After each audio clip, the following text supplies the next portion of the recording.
The regular quarterly meeting of the Lake County Investment Advisory Committee. And today is April 28th, 2022, at a little after 10. And here in the Lake County Commissioners Chambers in Paynesville. And it is time for roll call.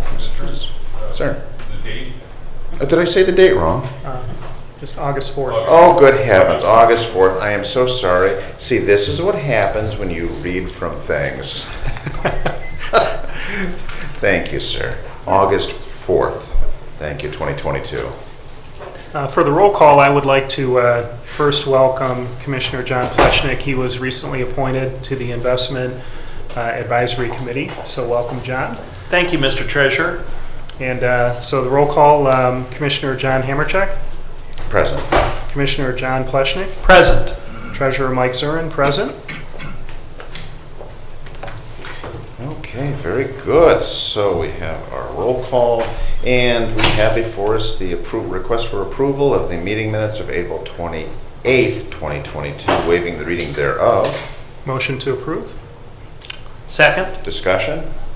None being heard? All those in favor? Aye. Aye. Aye, very good.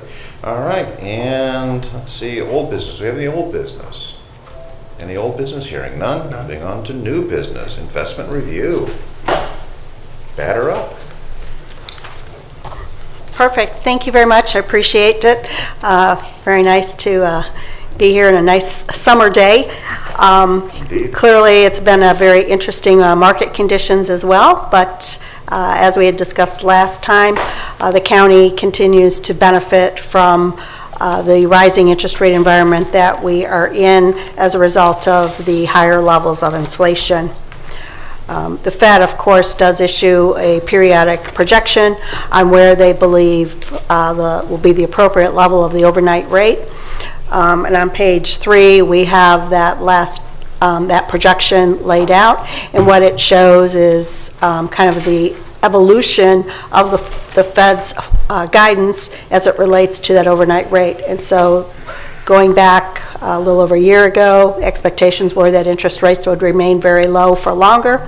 And as inflation started to really gain steam, the Fed shifted their focus on that, and as a result started to raise interest rates, not only in the short term, but also setting forth that guidance of where rates are headed.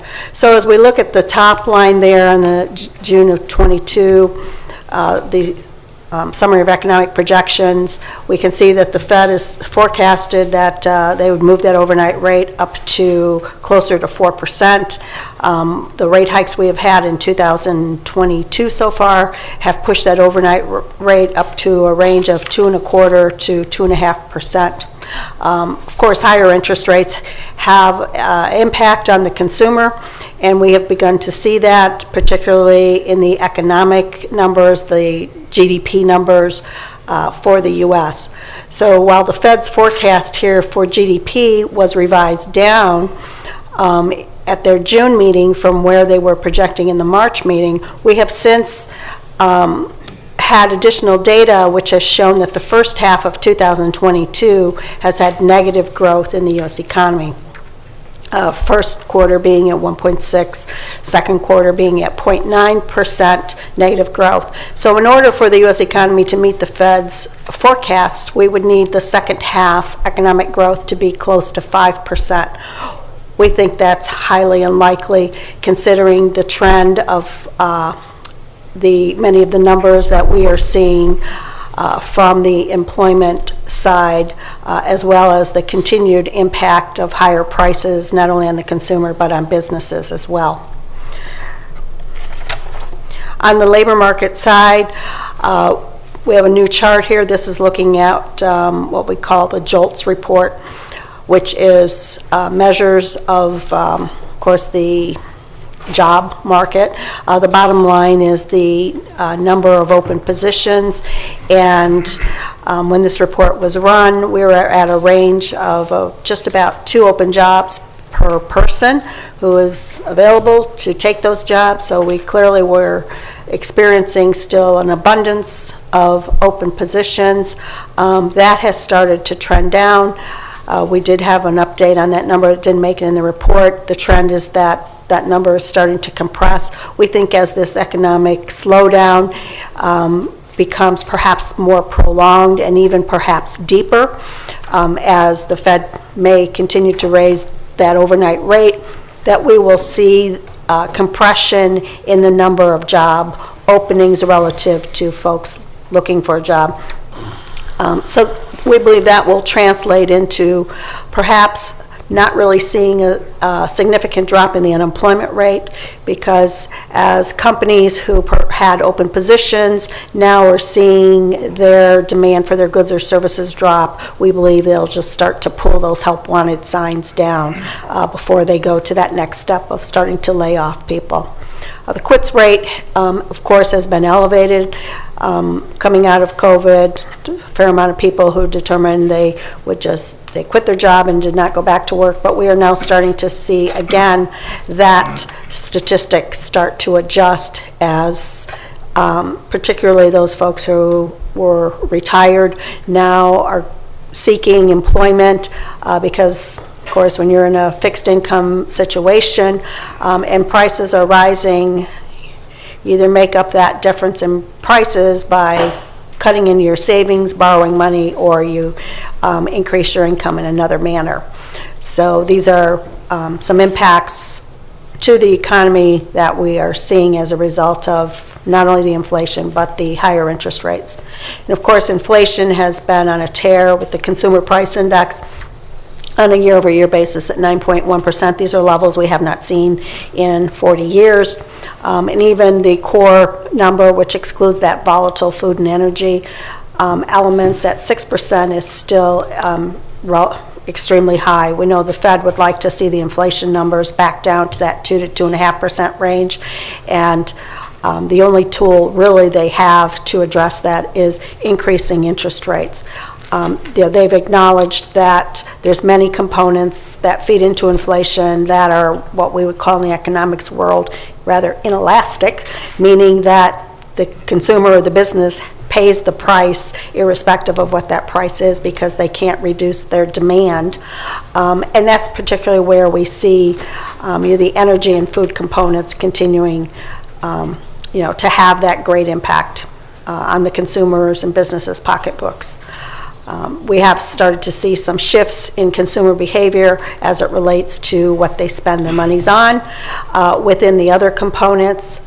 And that accounts for why when we look at the Fed's preferred measure, which is the personal consumption expenditure, which is registering a lower rate than the consumer price index, it's because the consumer price index is based off of a fixed basket of goods versus the personal consumption expenditure accounts for consumers shifting the basket of goods that they do purchase as well. But again, the Fed has made it very clear that they will move interest rates. In essence, will have some pain in the economy, but recognizing that economic pain in the economy would be less than the long-term economic pain of prolonged inflation. So when we look at the interest rates, the U.S. Treasury yield curve, we can see how the yield curve has moved in reaction, of course, to the Fed increasing rates. The turquoise line is where rates were at the end of July. Orange line is April of 2022, and the blue line on the bottom is where we started out the year. So looking at to the left-hand side of the chart, the short-term interest rates we can see have moved up appreciably as the Fed has increased that overnight rate. And again, we're in that range of 2.25 to 2.5. And the market is pricing in additional Fed rate hikes, and we can see that through the shape of that curve, the higher rates all the way out to 2 years. But beyond 2 years, interest rates are lower than where they were even in April, and that is because the market is, again, acknowledging the fact that the economy is slowing and basically pricing in the fact that the Fed may not be able to get that overnight rate all the way up to 3 3/4. They may have to do that at a slower pace, or they may have to pause at some point.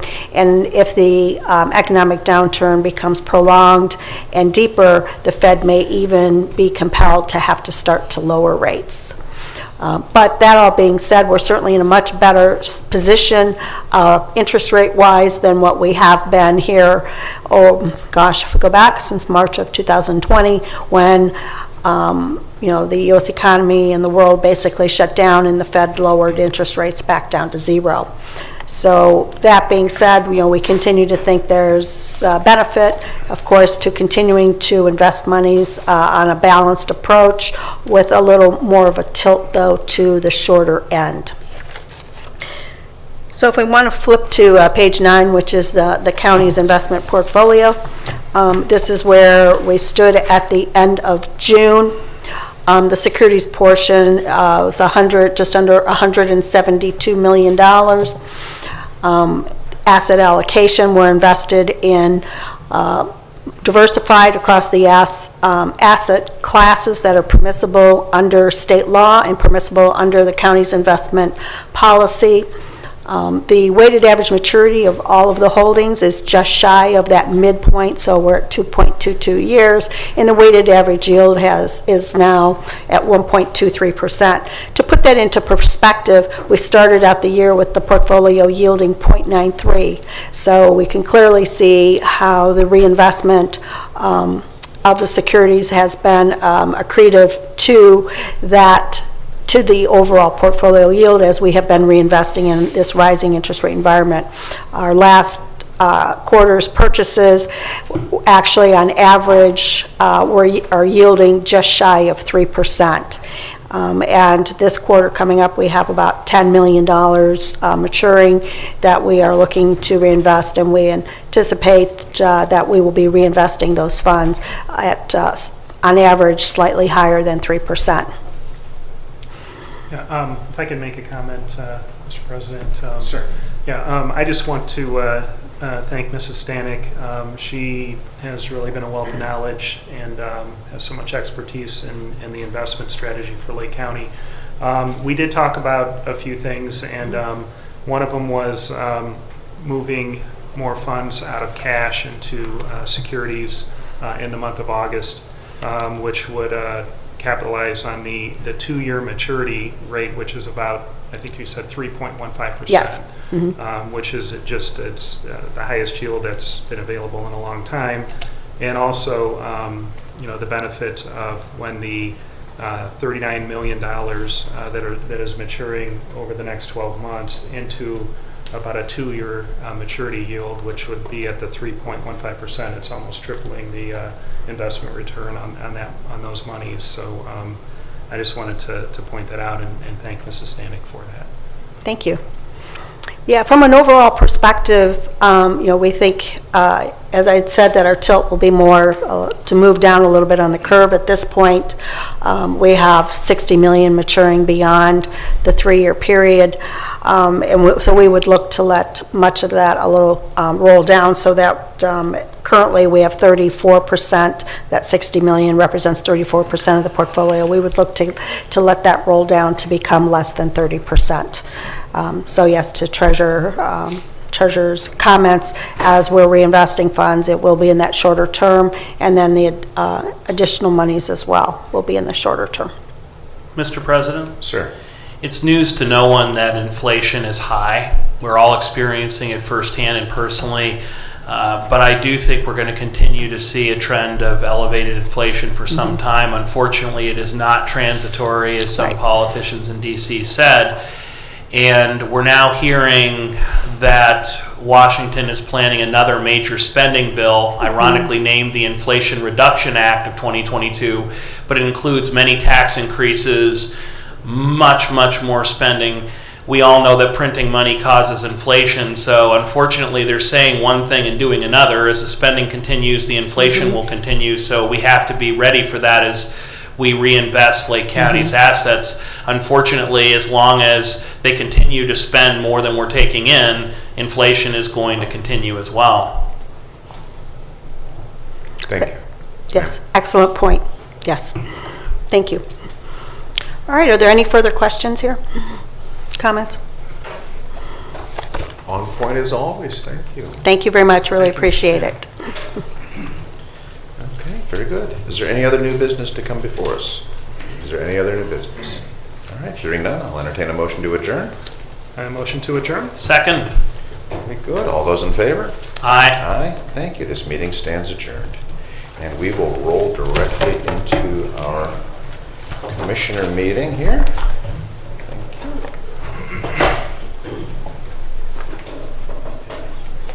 Thank you.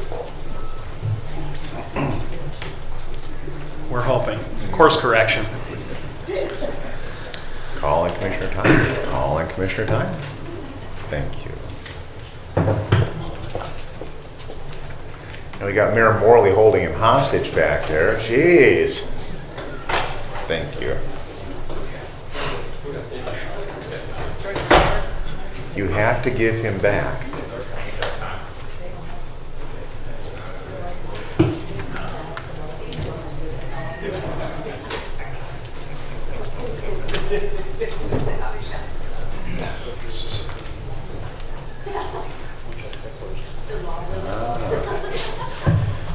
Okay. All set? Gotcha. Okay. And this is as close to rolling right into the next meeting as you're going to get. So thank you for joining us today for the August 4th meeting 2022. This is our 31st meeting of the Lake County Board of Commissioners. Would all those who are willing and able please rise and join me in the Pledge of Allegiance to the flag of our country. I pledge allegiance to the flag of the United States of America and to the republic for which it stands, one nation under God, indivisible, with liberty and justice for all. Grant us, O Lord, light to our understanding, prudence in our investigating, foresight in our planning, sincerity in our deliberating, grace to follow truth in our judgment. Help us to be moved in our decisions, neither by fear nor by self-interest, and to do our work faithfully. May we respect the authority vested in us, for thou art the source of all authority. And may we use in our directives for the common good, and for thy honor and glory. Amen. Amen. Thank you all. Madam Clerk, roll call, please. Commissioner Plechnik, Present. Commissioner Tyler, Here. Commissioner Hammercheck. Here. Okay, we have before us the meeting minutes for the regular meeting of June 23, 2022, June 28, 2022, and July 7, 2022. Do we have a motion to approve same, waiving the reading thereof? So moved. Second. Discussion? None being heard. Madam Clerk, roll call, please. Commissioner Plechnik, Yes. Commissioner Tyler, Yes. Commissioner Hammercheck. Yes. All right, this brings us to our first public comment portion of our meeting, and I believe we have our prosecutor with us here today. Sir, the floor is yours. Good morning. Good morning, sir. I think you all know our office administrator for the prosecutor's office, Jamie Antel. She's here to help me today. But I need to talk to you because we're having a crisis in the prosecutor's office. We're having a crisis in law enforcement. I know the sheriff has given you warnings before, and I've been up here and talked to you before, and I've been writing you letters. But what's happening is that we can't find any prosecutors to hire. I have been looking to hire 2 assistant prosecutors that you authorized for now 8 months. I have not received one single application. They don't want the jobs. And it's not just Lake County. It's happening all over. I know it's happening in Cuyahoga County. Especially when they start at, and the salaries I was advertising for are $60,000 a year to start for an assistant prosecutor, and $70,000 if they had experience in the civil division. But it's turned into a crisis, and I'll tell you why. Because the way Cuyahoga County has responded to this crisis is they have increased their salaries substantially. A prosecutor starting in Cuyahoga County starts somewhere in the area of $74,700 a year. which is $15,000 a year more than our prosecutors are starting. But the most important point I want to make on this is, within a year, they'll be up to somewhere in the area of $83,000. And our assistant prosecutors will only have gone up a couple thousand. So that's $25,000 a year more, approximately. I'm using round figures. Yes, sir. So what we have to do is we have to raise the salaries. And let me tell you what happened and what caused me to be here today. I probably shouldn't be here today, but I am. Is that one of my assistant prosecutors, a very, very talented assistant prosecutor in the Appellate Division, applied to Cuyahoga County. They interviewed her and hired her immediately on the spot. And she has to give them their answer. She said, whoa, wait a minute. And she has to give them their answer tomorrow. And she's going to make over $15,000 a year more than we're paying her. My Appellate Division is second to none. In fact, I get comments from the appeals courts all the time about the Appellate Division. The Appellate Division is the research unit of our office, handles all of the appeals. And I only have 3 appellate attorneys, and the reason I only have 3 is because the 3 I have are so darn good, and they work so darn hard. Normally, you'd have to have 4 for office this size, appellate attorneys. So if she takes that job tomorrow, I'm not going to be able to replace her. I can't get anybody to apply for a job. And here's the worst part. All of my other assistant prosecutors know Cuyahoga County is paying that. And they're going to go make applications if they haven't already. Some of them have mentioned to me they're going to. They're going to leave. And why wouldn't they? Because they don't want jobs. They want careers. They want to be able to raise a family. They want to be able to send their kids to college. And the thing about most of the assistant prosecutors I have in my office is I think they love Lake County. They like working here. They know we have a really good office. But when you're faced with getting a raise in the area of $15,000 and then knowing that it's going to go up quickly beyond that, once the assistant prosecutors in Cuyahoga County get to the felony level, they're between $90,000 and $100,000 each. So we have to do something. The crisis is here, the crisis is now. I could lose my office and not be able to replace it. We have a great office.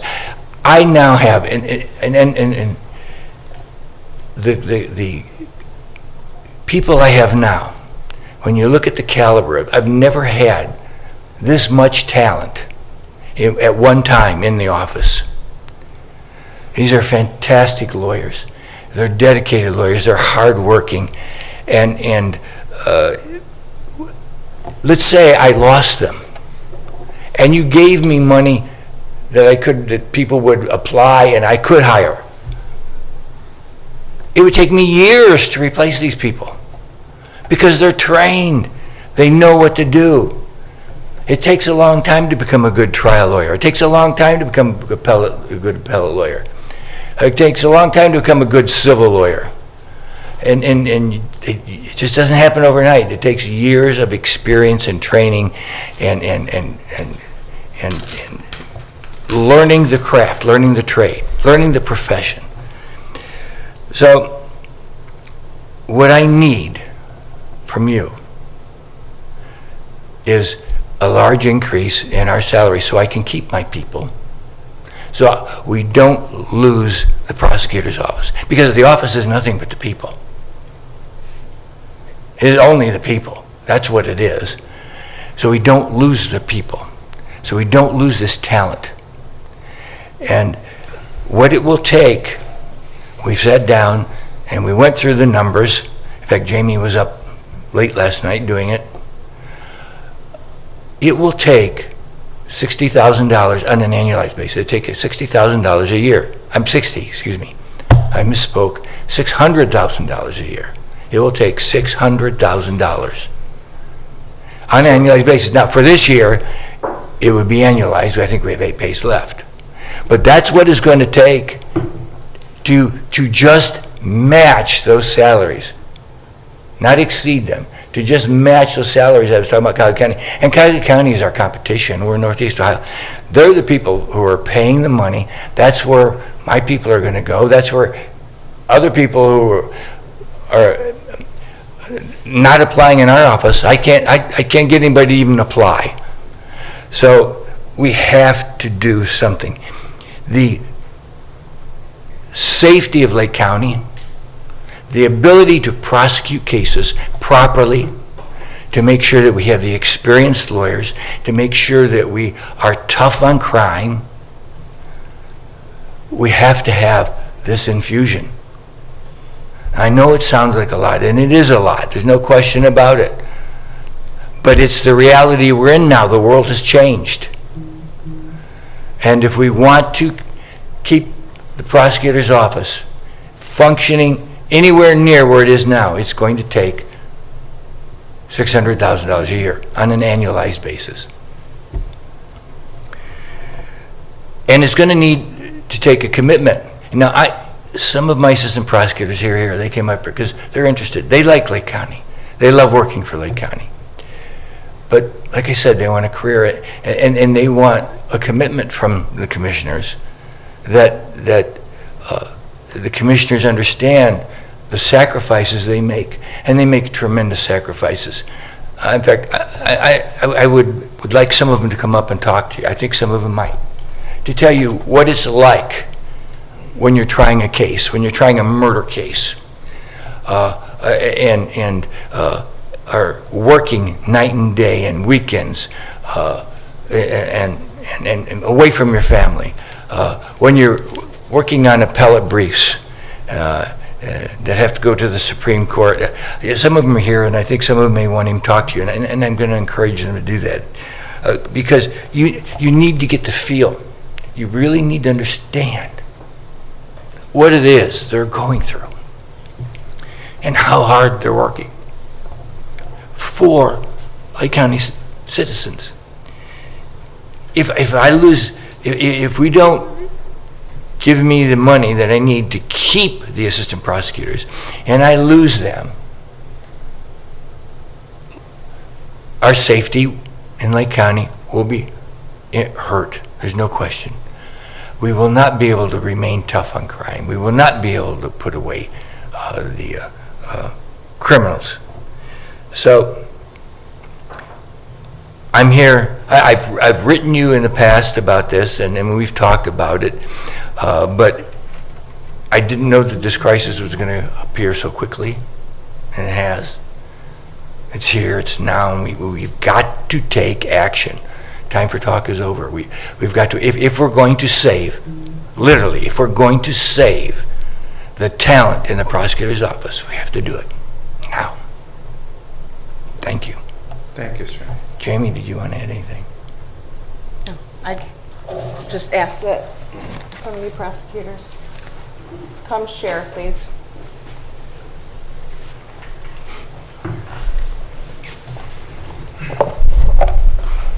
Thank you.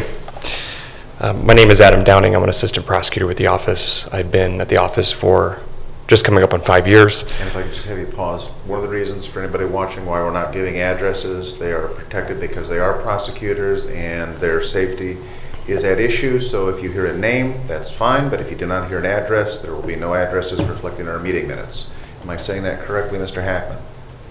Yes, sir. Thank you. Again, just for your own protection, just in case anybody's watching, this is a very serious discussion, and we want to make that also abundantly clear. Thank you, Mr. President. President Hamercheck, Commissioner Plechnik, Commissioner Tyler. I grew up in Columbus. I went to law school there. My entire family is there.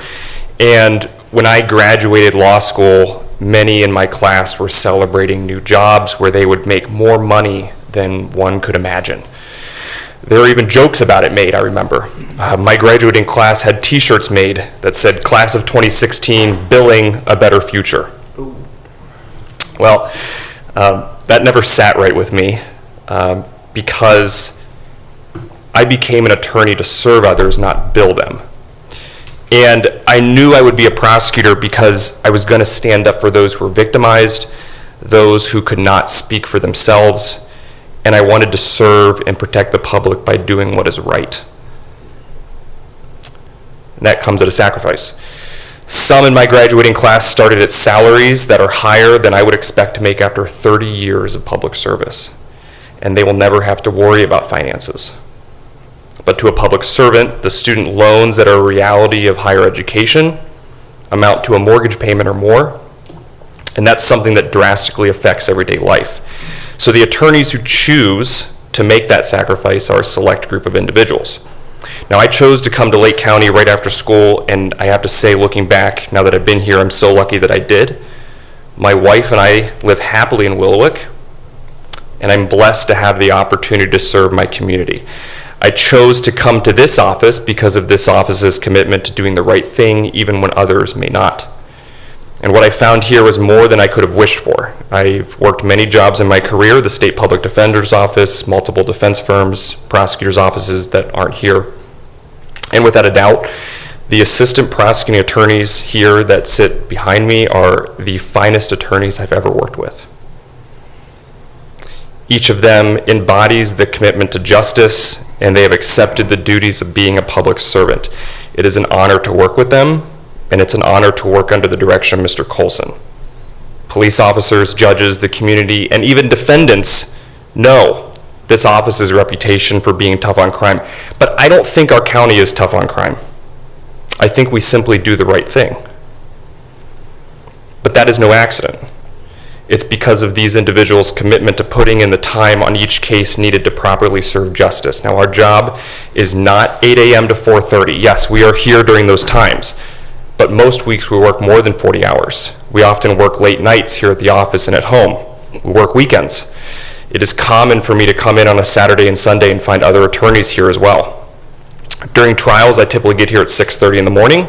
I go to court at 8, I get out at 5 after a trial, I work in the office until 11, and then I rush home to get some sleep so I can get back here at 6:30 the next day and do it over again. We take calls from police departments in the middle of the night. I personally have gone myself to a hospital emergency room at 1 a.m. to assist the police in obtaining a search warrant for blood from a drunk driver who had just killed somebody an hour before, so that justice can be brought. And while most everybody is asleep, I've been out at crime scenes until 3 a.m., only to get home, get a couple hours of sleep, and be back at court for another case at 8 a.m. In April of this year, I prosecuted an arsonist in a week-long trial which took my partner and I over 150 hours each to prepare and try, because that is what the case required. And that preparation work resulted in the defendant in that case being found guilty and sent to prison for over a decade. I had neighbors from that neighborhood call me directly to thank me for protecting their community. Now, during that trial, the defendant's appointed attorney worked 2/3 the hours that my partner and I did for that case, but was paid by the court more money under the base appointed rate than we would make in 2.5 months. The victim's appointed attorney, who was present to observe the trial from the gallery, was there. In less than 1 week, that attorney was paid more by the court than my partner and I earned for the entire trial plus the week before combined. During the past year and a half, I have personally worked more than 560 hours of overtime, 200 of which were uncompensated for. Because I've maxed out my comp time, I simply cannot use the time off I have because of the demands of my job. And I don't say this to complain. I say this to demonstrate simply what is required by the needs of our county on some of the toughest cases. My sister is getting married later this year. I'm in the wedding. We're thrilled. My entire family is thrilled for this celebration that's been planned over a year. And a week after the wedding, I'm taking a much-needed vacation with my wife and young nephews, which has been booked since January. Last week, I learned that a murder trial I'm prosecuting has been set for trial those weeks. So while the rest of the county is off for Columbus Day, my partner and I will be in trial. I will miss part of my sister's wedding and my vacation. And that is nobody's fault, but that's the reality of my job. That is what is required of me, because I serve not for myself, but for the greater good of my community. We also deal with trauma that is unique to our position, whether it's prosecuting sex crimes, deaths of infant children, or being at the scene of a gruesome murder. We see and experience things that weigh heavily upon our mental health and affect us permanently in many ways that many do not know. It forever changes who we are as people. But each one of us shoulder that responsibility to serve a greater good, because that is what being a public servant is. It's putting the needs of this community above your own. As a member of this community, my wife and I are planning to start a family here soon, and I already know this job will require me to spend time away from a newborn. I will miss important events in my child's life because of this job, and I know that. My wife knows that.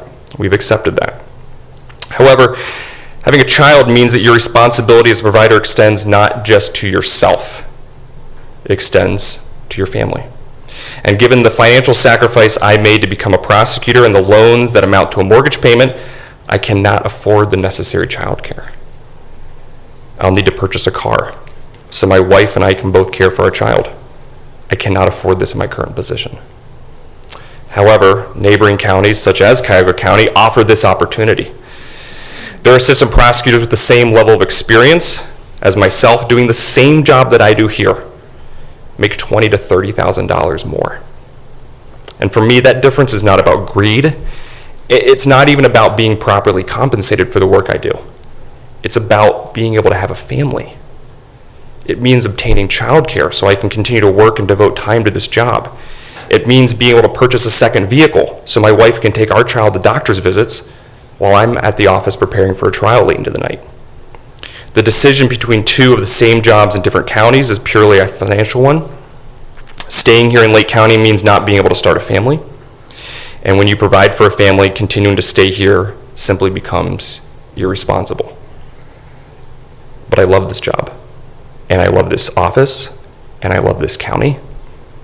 This is by far the best office I've ever worked in, and I'm lucky and proud to get to come to work every day with the most dedicated and committed group of individuals I've ever known.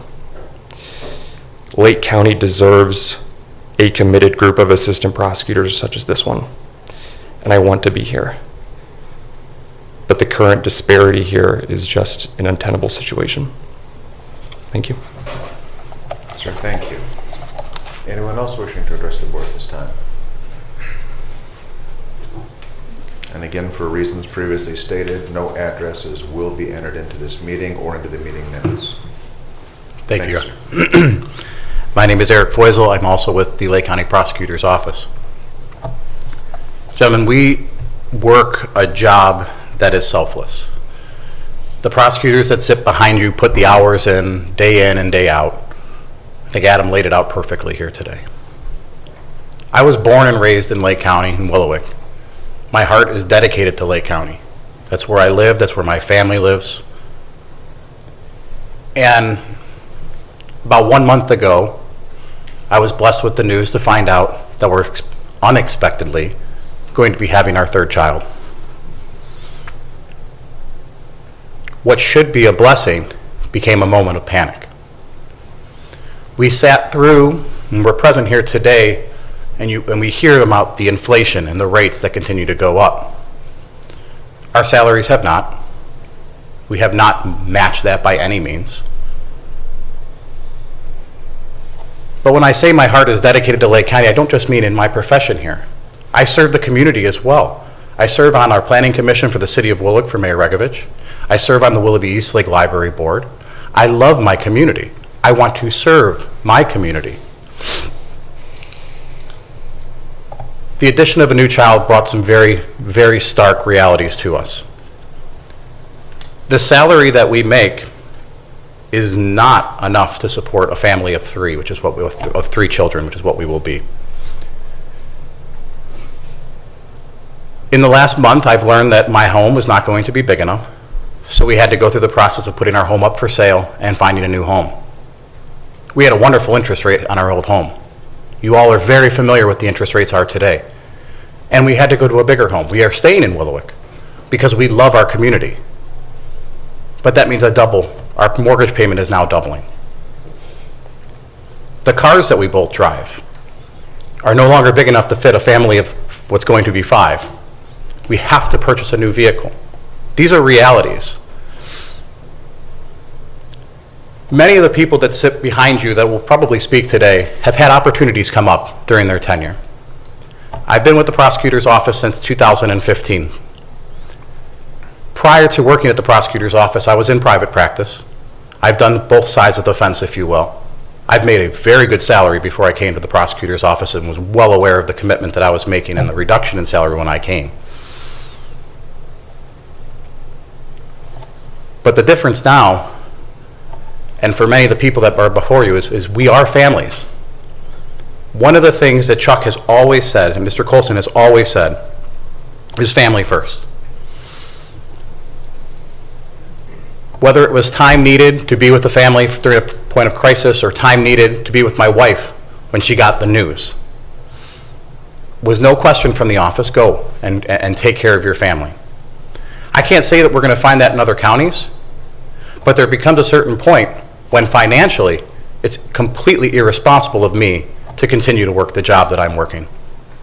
I love my job. I began in our juvenile division. I became our supervisor of our juvenile division. I've done that off and on now. For 5 years I held that role. I've been in felony now for the last year and a half, almost 2 years, along with another stint about two or 3 years ago.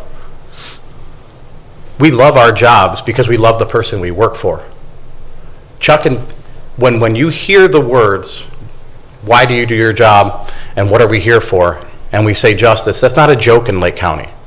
Every case is looked at. Everything is considered. Sacrificing our office, sacrificing the good people that we have here is going to be detrimental, not just to the county prosecutor's office, but to the people that live within Lake County. The caseload that we have now, with the attorneys that we have now, just as you heard Adam talk about, requires the long hours, requires the overtime without compensation, requires us being here on weekends and weeknights, requires us taking the work home, putting our kids to bed, and then sitting down in front of the laptop and continuing to review cases and work cases. We do that because we seek to better our community.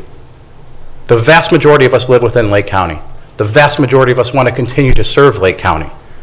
But it hits a point where despite how bad I love Lake County and how much I want to stay in Lake County,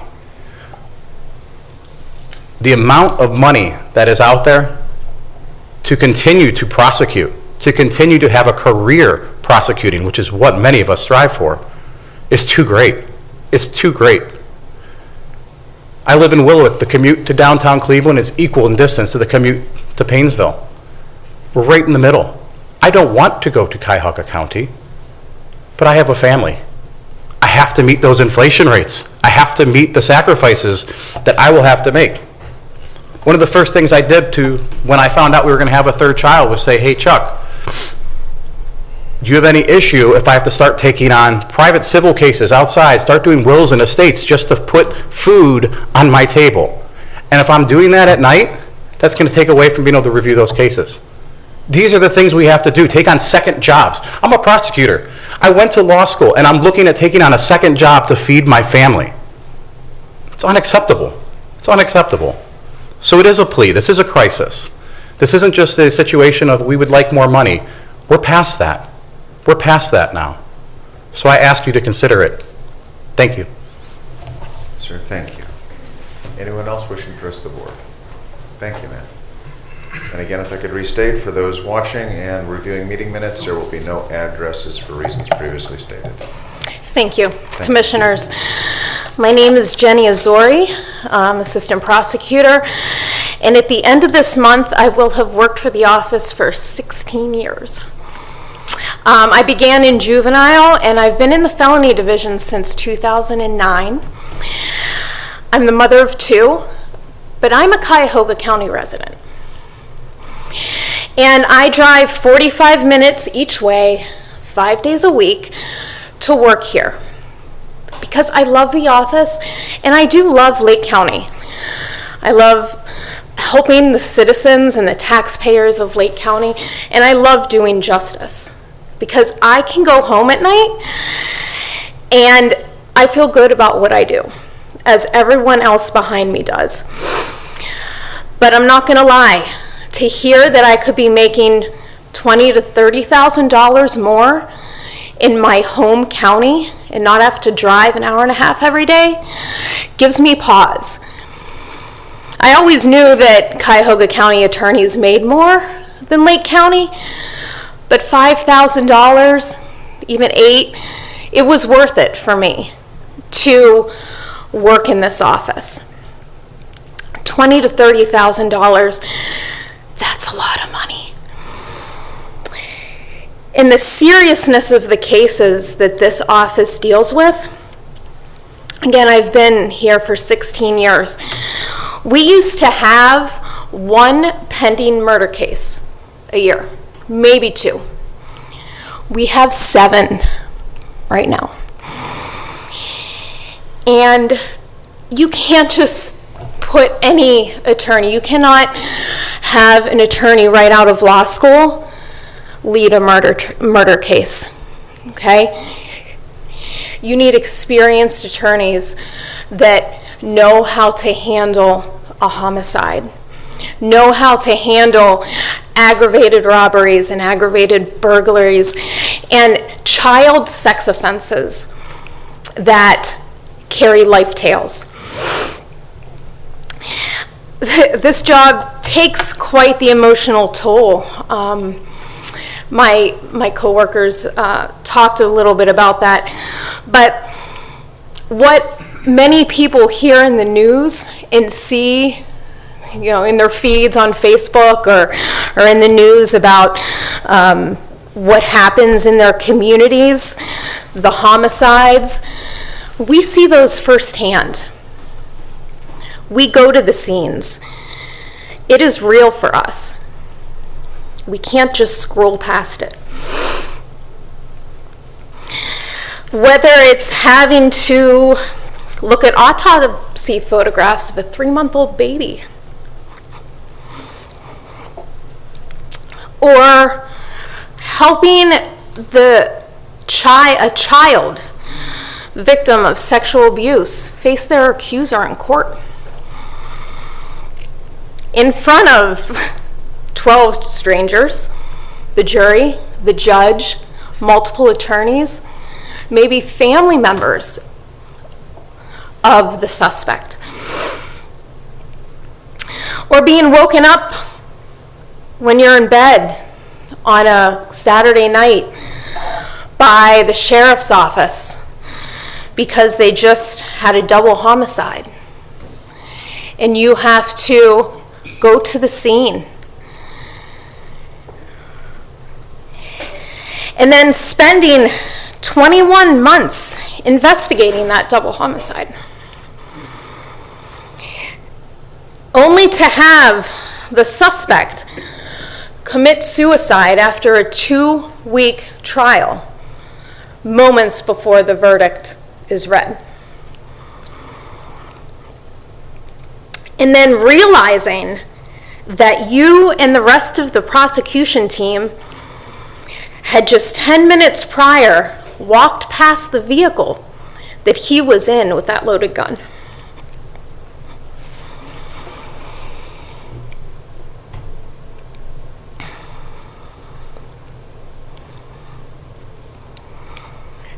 The families take a toll.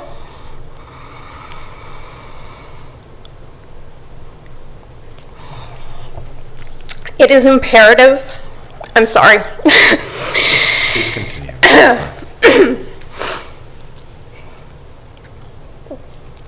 We plea. These individuals that make up this office are some of the most experienced people I've ever worked with. And they are dedicated to what they do. This county, the residents, the taxpayers cannot afford to lose the experience of this office. Because it is our job to keep them safe. And without the experience of everyone that stands behind me, we can't do that. Thank you. Thank you, ma'am. Anyone else wishing to address the board at this time? Ma'am, thank you. And once again, only names will be recorded, no addresses for reasons previously stated. Thank you. Excuse my appearance and emotion. Understood, ma'am. There's no crying in the courtroom, so this technically isn't. And I've never cried in the courtroom or during a parole hearing. I've made them cry, though. Including Chuck. Okay, this is very personal to me because when Mr. Colson spoke, he was talking about the prosecutor that applied to Cuyahoga, and that's me. I am from Youngstown. I moved here for law school at Case. While I was in law school, I interned at Cuyahoga and Lorraine, and I knew I wanted to be a prosecutor, and I knew I wanted to be an appellate prosecutor. I had the opportunity to argue and appeal when I was in law school. My third year, you can be certified if you are under the supervision of an attorney to represent clients, and I did so when I argued and appealed in the 8th District Court of Appeals when I was still in law school. And I knew that's what I wanted to do, and I knew I wanted to be a prosecutor. And when there was an opening in Lake County, I immediately applied after I took the bar. It was August, and I interviewed and got the job, and I was over the moon. And at my interview, I said, I want to be an appellate prosecutor, and I will do whatever it takes to get there. And what you do is you start in juvenile, and you get training. You're in the courtroom all the time in juvenile, so it's great training. And I moved my way up to felony after 3 months of being a licensed attorney and 6 months of working here. And then when there was an opening in appeals just 2 years ago, it was October, I know a few people were wanting to fill that position because it's an amazing unit that we have at the office. And I think Mr. Hackman was at my interview and remembered I mentioned it. And Chuck gave me the opportunity to take that position in appeals. And it was my career goal. I typically, at prosecutors' offices, you are a senior prosecutor, and those are the people that have put in their time, and they're like, I want to go to appeals, you need that experience. And Chuck took a chance on me, and I've worked really hard to prove myself. And I thought that I wouldn't get here until I'd been a prosecutor for maybe 15 or 20 years. And I currently live in Cuyahoga County. And it's because my fiance, who I'll be marrying in 2 months, we have a home there, and he's a breadwinner, no surprise. But we've had conversations of how I want to move to Lake County and set up roots here because I want my children to be safe, and I trust the police departments here and the people behind me. And quite frankly, I don't have that same trust in Cuyahoga County. But I wasn't looking for new jobs, but someone told me, oh, you're an appellate prosecutor, you live in Cuyahoga County, and showed me this listing that was $15,500 more than what I make. And I was like, oh, I'll put in my resume and learn about what their appeals division is like, and I just did it on a whim. And that was last Friday. So less than a week ago at 5:00 p.m. And I got a call Monday while I was at work and had to step outside at lunch to call them back. And they wanted to set up an interview immediately, and I went Wednesday, which was yesterday, in the morning. And I interviewed with an HR person and the supervisor of appeals and the second supervisor of appeals, and I talked to them for a while, and they went to see if Mr. O'Malley, the prosecutor in Cuyahoga, was available, and I spoke to him for about 3 minutes, and he said, we all like you. They offered me a job on the spot. He said, when can you start? And we were talking about a start date. It was August 29th, and I had to say, whoa, like I need time to think, because I don't want to go to Cuyahoga County. I want to move to Lake County. Anyone back here, they're all my friends. They know I look at houses almost every day and to see where I could go. And I asked them about the school district, since I'm from Youngstown, and where's best for the kids. And I decided on Willoughby. But I love who I work for, and I'm emotional now because this is very, very personal to me. And I consider these people friends and family. I have more people invited from this office to my wedding than friends and family. If I could afford it, I'd invite the whole office. So I'm sorry to anyone that's not invited, that's back there. But they are my best friends and mentors. And I know that, I think being a public servant has a bad reputation in the legal community.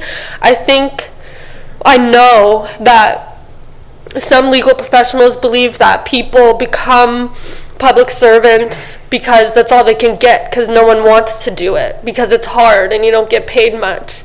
But I know for a fact every single person that works at the office and that isn't here, that they're at hearings and working, but they didn't come here out of necessity. I know my supervisor specifically graduated the top of her class, and I'm sure Commissioner Plechnik, you're familiar, all law firms care about is your grades, and she could have gone wherever she wanted. And I graduated with great grades. I was offered jobs, I didn't go, and I don't need to beat a dead horse. You all know we're here for a reason, to serve others. And I feel an immense amount of guilt, and I don't want this to come as like a threat of me leaving, or I feel terrible that, because I know the challenges that the office would face if I left. Recently, the Appeals Division, there's 3 of us, like Mr. Colson said. Within the past maybe year or 2, we decided to take on parole cases, in the sense that every single case we will review thoroughly and decide whether we will oppose or not ahead of time. And it is an immense amount of work, and we didn't have to do it. And we created a committee, and if even one person was lacking, they won't be able to do that anymore, and I know it. And I argued 2 parole hearings this summer that were murders in the late 80s, and that was the hardest thing I ever did. It was the most emotionally draining thing I ever did. Didn't cry though, for the record. And it was, I was with the family. We invited them with us. We were very involved with the victims. Sometimes I see victims at the bus stop when I walk in, and they greet me, and I'm afraid that they'll be angry with me. And I'm rambling now, but I don't want to leave. I love who I work for, and I love what I do. And me moving feels like a selfish decision, but it is purely just money. I don't even care how far I have to drive to work. I don't care how much I have to work. It's just hard when I'm, soon to be married, and you start thinking about a family, you start thinking where you want to live permanently, and it's hard to justify to my fiance or my family that just don't get it.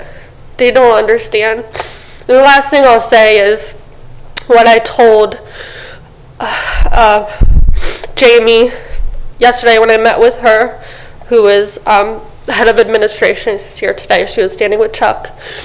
When I first got this job, it was 2018, and the salary was $47,000, and I was soon to be moving in with my fiance, and I kept my salary from him because I was embarrassed, and I didn't think he would understand.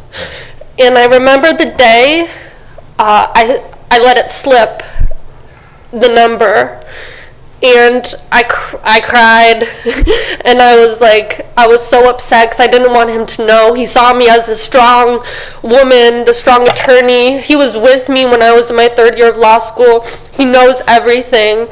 And I think he had an expectation that I felt like he had an expectation that I couldn't meet. And it's fine until it starts affecting our life together and our family. But it's not really about that. It's more about, there's this place where I could do the same exact thing I'm doing now, and they'll pay me what I believe I'm worth, and I know what I'm worth. So it isn't even about family. It isn't even about affordability or the drive or anything. It really isn't. You have to take that into consideration, but it's more about I know my worth, and it's a little, I don't know the right word, but I feel I feel bad, I guess. Not degraded, but it's, I don't know. I feel unappreciated, and I know that I say it all the time. No one knows what it's like to do this job unless you've done it, and you never will. We could talk here all day. No one, you won't understand unless you do it. And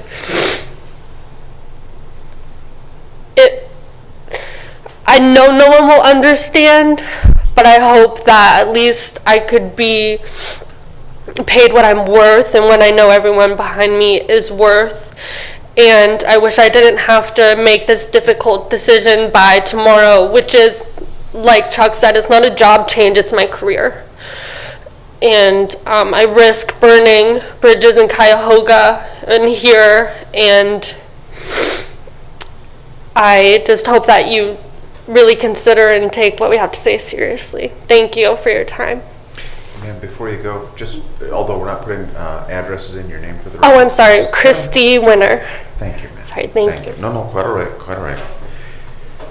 Whew, anyone else? Sir? And once again, names will be entered into the discussion, but no addresses. Thanks. Thank you very much for giving us this opportunity to speak. My name is Jason Schachner. I'm an assistant prosecutor for Lake County. I've been with the office for 7 years now. I've been driving 72 miles every day for 7 years because I love working here. And I love this county, and I love this office. And I know because of Mr. Colson that every day I'll be doing the right thing. And that's all that's asked of me, to do the right thing. I've worked in a lot of divisions in the office. Well, every single one except for child support. I've worked for the civil division. It's nice to see Mr. Roethlisberger again. But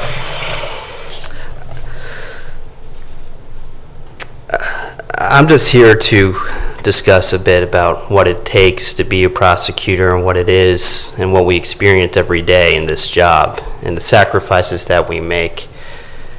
And it's hard to explain to people that aren't in it every day.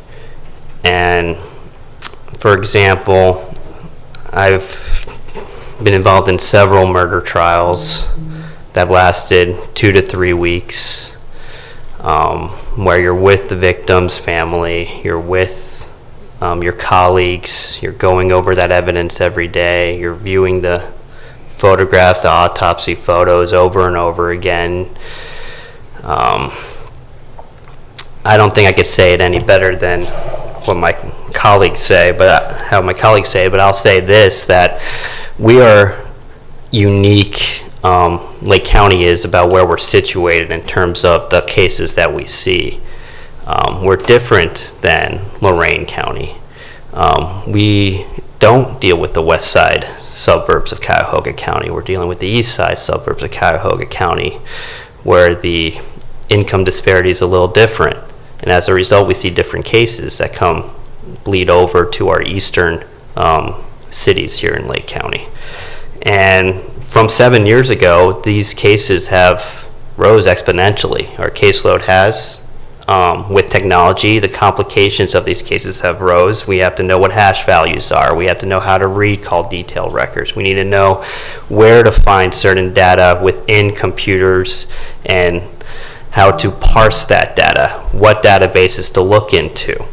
how to interpret it, how to interpret UTC time versus Eastern Standard Time, how to be careful in certain search warrants so you're getting the right information. It's just taking a world of expertise that was not necessary in the past. And then as an attorney, I believe Commissioner Pleshnik fully understands one of the greatest things about being an attorney is you get to be, especially as a prosecutor, you get to be a little bit of an expert in everything after a while. You get to become a medical expert.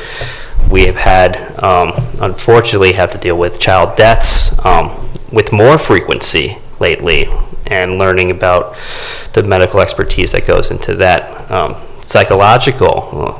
I participated in a trial where there was a not guilty by reason of insanity claim, going through that to learn all about that and about drug interactions. For computer forensics now, fingerprints, firearms. It just doesn't end.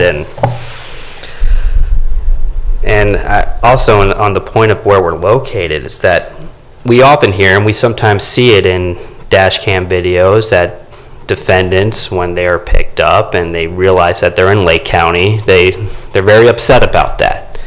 And that's not because of judges giving harsh sentences or things like that. It's the knowledge that we work our cases.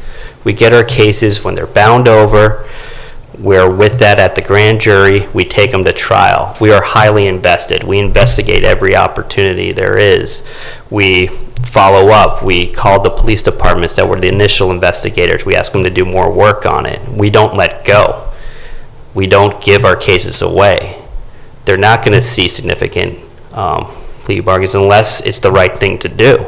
And we will always do the right thing. And I think it's a real testament about the number of prosecutors that I imagine are not comfortable speaking in this type of environment.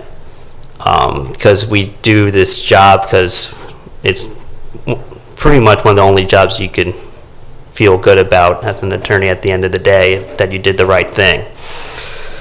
But they're here because they love this county, they love working for Mr. Colson, and they love this job. Otherwise, they'd be gone already. They'd be gone. They wouldn't bother to come in here and advocating for not just for themselves, for this office as a whole. And I just want to say, every person I work with these are some of the best people I've ever met. And Miss Winter is being very modest. I mean, she was law review at Case Western, and she chose to work here in this office for this community. So I just thank you for taking the time. I really hope you consider what my friends and colleagues are saying, because they want to continue doing what is right, continue protecting this county, and continue making Lake County the place that people want to live. Thank you. Thank you, sir. Anyone else wishing to address this board at this time? Anyone else? Mr. Music.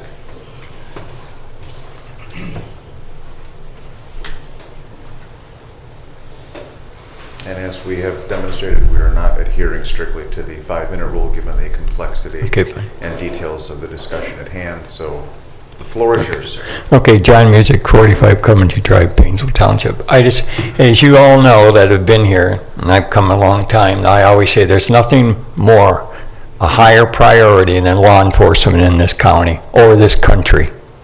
And we have to give, and I've spoken about the sheriff, and like I said, it takes all three, the sheriff, the prosecutor's office, and the judges to enforce our laws here. And there is nothing more important, and we must give them the tools to do their job. And I understand, I've heard a number of the people talking, and they talked about their family. And as you know, I believe in God, family, and country in that order. The county is part of this country. And the three of you are going to have to find some way to give the prosecutor the tools so he can do his job, which includes employees. As we never ever want to lose our law enforcement in this county. And as we all know, in parts of the country, it is gone. So I'm asking you to find a way to take care of this problem and solve it and help the prosecutor, the sheriff, and the judges to do their job that we, the citizens of this county, ask you to do. Thank you. Thank you, sir. Sir, on this subject, or are we moving on to On this the one? subject. Oh, please, thank I'm going to you. come with the other subject. In particular, Ron Graham, Health Commissioner for the Lake County General Health District, also a resident of Lake County, 1251 Riverside Drive, Paynesville. You've deemed me many times standing in the seat as a success, as an innovator, as one who protects the community. And Dave Hackman, Nina Germano, Ben Nealon, Mike DeLeon, Mr. Colson have saved our butts more time than ever. The pandemic, getting through that, the train derailment, nuclear power plant exercises, HIPAA issues, technology, whatever it is, the team put, I don't know most of these individuals, so I apologize, they have great stories. They're criminal, that's probably good. Yeah, you're right. Maybe it's a good thing not to know everybody all the time. But without a doubt, they've been leaders in reviewing things that any other prosecutor's office would not support as a health district. Quarantine officers, I mean, just the time they put in, Dave puts in, he calls me back at midnight. Everybody's on point with that. Anything we can do, we've never paid for services. I stand here today and say, I'll do what I can to pay for services if it means keeping the talent, reducing the turnover cost. Succession planning is going to be essential, and it sounds like they're well past needing to have that done, and that's the same challenge we have with nursing and nursing directors and environmental sanitarians. As much as frugal as we want to be good stewards of cash dollars, we need to recognize that the people make the difference. The people make the power, makes those partnerships. And I know Adam, many times my finance guy, is up here praising everyone from the prosecutor's office, but I would not be the success we were here in the health district personally or as an agency if it wasn't for the prosecutor's office. So please heavily consider the situation that's facing them right now. Okay. Thank you, sir. Yep, thank you. Well, I have to say that, oh, sir, Yes, sir, thank you. come on up. I'm assuming you're with the prosecutor's office? I am, thank you. And again, for the reasons previously stated, names will be given, but no addresses. So, sir, thank you. Thank you very much, Commissioner. And thank you for all of the allowance of time this morning to hear from everyone from our office. My name is Rocco DePiro. I'm an assistant prosecuting attorney, Lake County Prosecutor's Office. And as many times as I have said that to people, every time I say it, I feel strong inside. I've been here for 16 years now, same as Mrs. Uri. Prior to being given the opportunity and the honor of being a Lake County Assistant Prosecuting Attorney, I served for 3 years as a Cuyahoga County Prosecuting Attorney. And prior to that, I did training with the City of Cleveland Prosecutor's Office for about 2.5 years. So I've been working in the realm of prosecution since about 1999. My perspective maybe is a little bit different than some of the younger, less experienced prosecutors that have been up here, and I don't say less experienced as any sort of a criticism. I say that just to highlight that when I hear what everyone has said here today, and yesterday at about 4:45, when I had heard that Ms. Winter was considering leaving, being faced with a decision that has to do with math and that is completely logical, I thought, as a more senior attorney, what effect would this have on everyone? One thing that I have learned in being a more senior attorney is that retention is very, very important.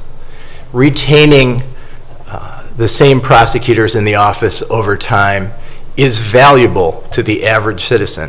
The gentleman came up, offered his support to the prosecutor's office because of his belief in how critical law enforcement is. And so how does the fact that Christy Werner is getting offered $15,000 more affect this gentleman?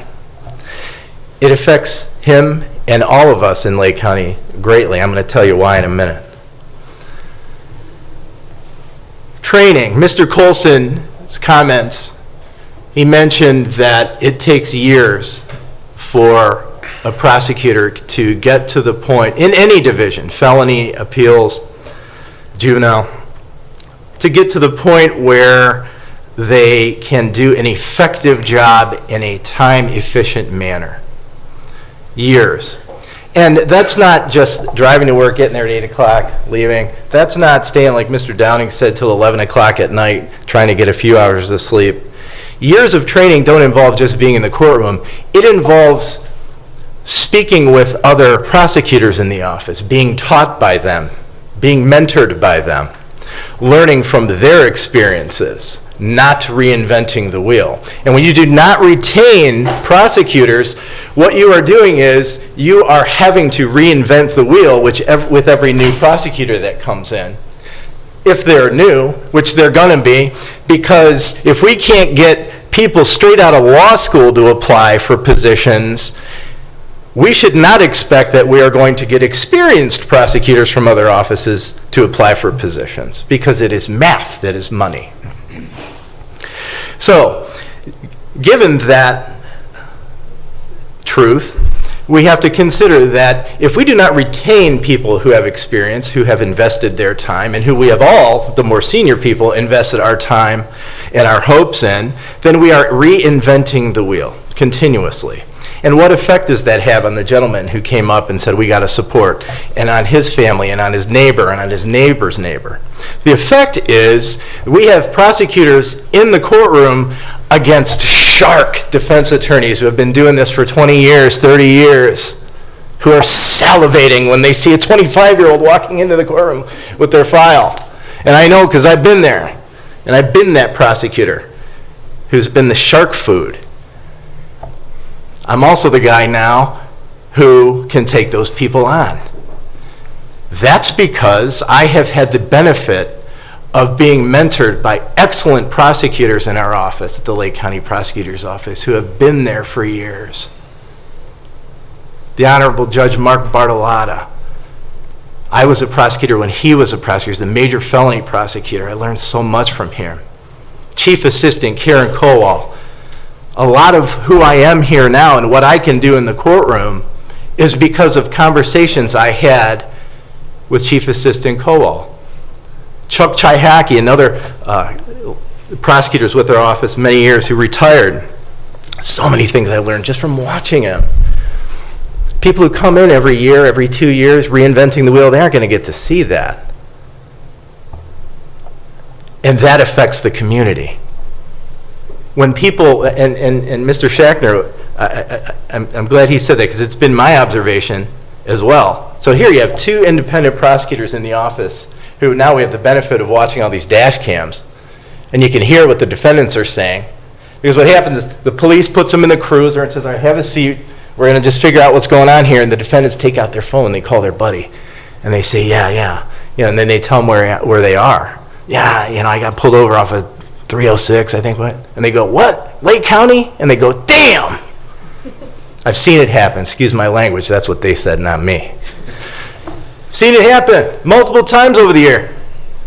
They're going to be saying that when the shark comes in and eats the shark food. Mr. Colson said that being tough on crime, and it will affect the office. It will. When you're not winning your cases. It will. Ask any police officer what one of the most striking dangers to our community is now, and they're going to tell you, drivers failing to comply. Everybody calls it flee and elude. We have a rash of it in this country, and we are not immune from it in Lake County.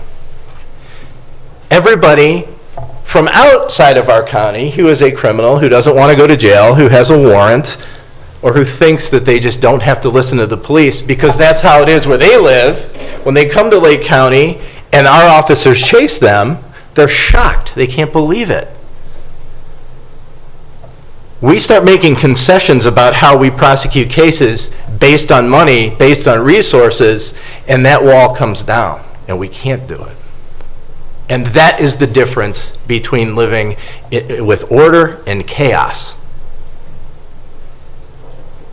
And while someone who does not work for the government, who is not a prosecutor, who may be watching this, saying, you know what, we all have jobs, buddy.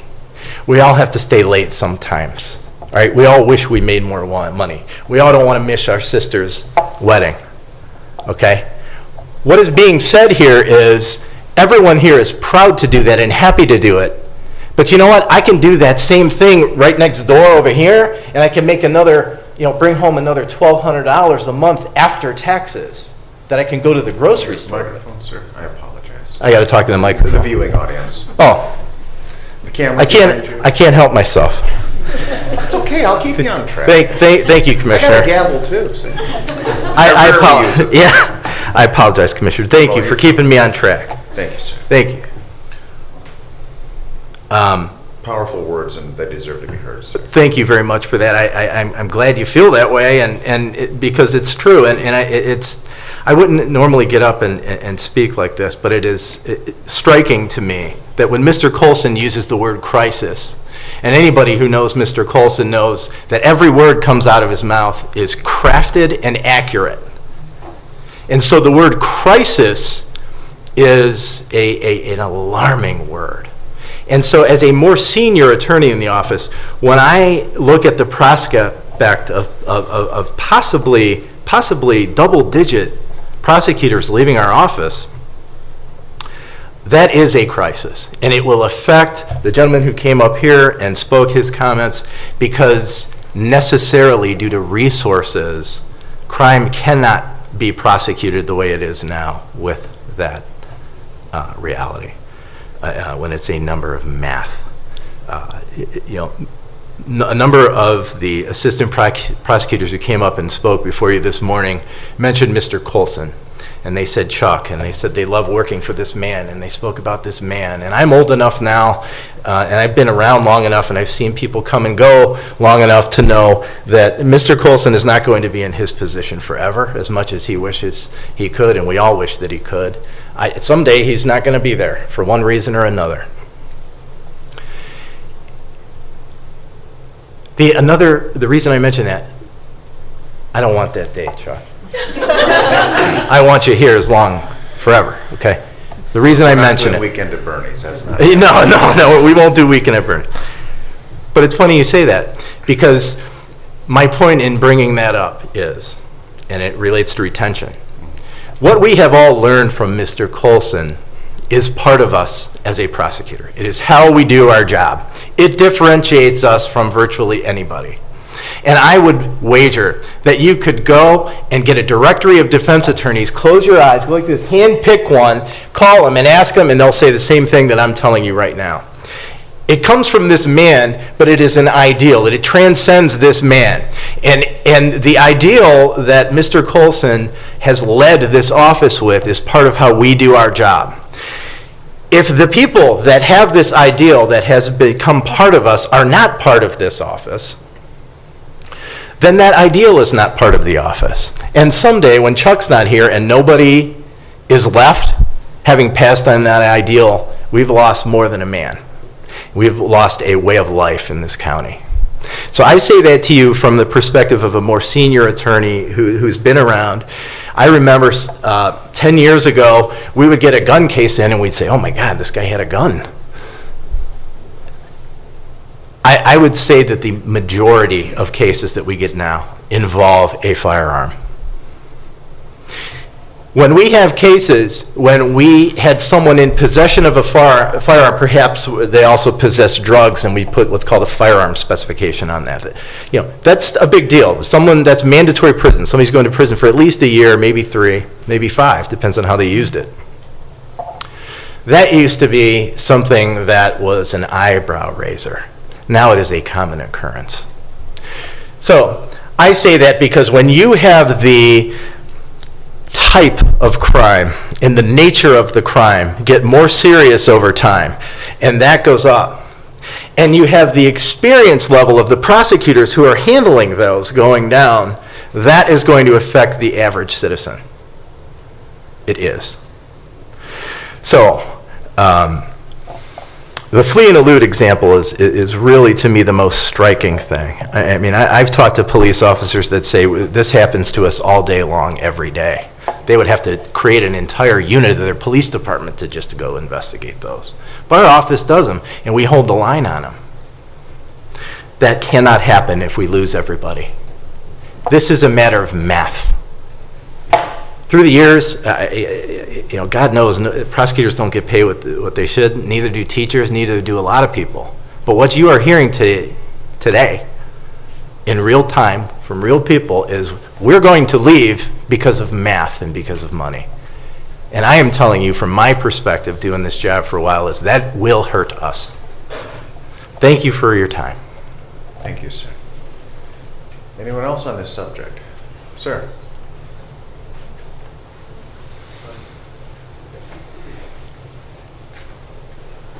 Adam Litke, Administrator of the Public Health Department. So usually I come up and I say thank you to Mr. Hackman, because usually him and Mr. De Leon keep me out of jail, so these guys don't come after me. But as usual, just last week, again, I don't deal with them, I usually deal with Hackman and De Leon. They helped the health department again, and given that most people know I work in 2 different counties, helping out with some contract work, you don't always see that everywhere. So, people are paying more for services. As my boss said, he would help pay for that however possible, as needed.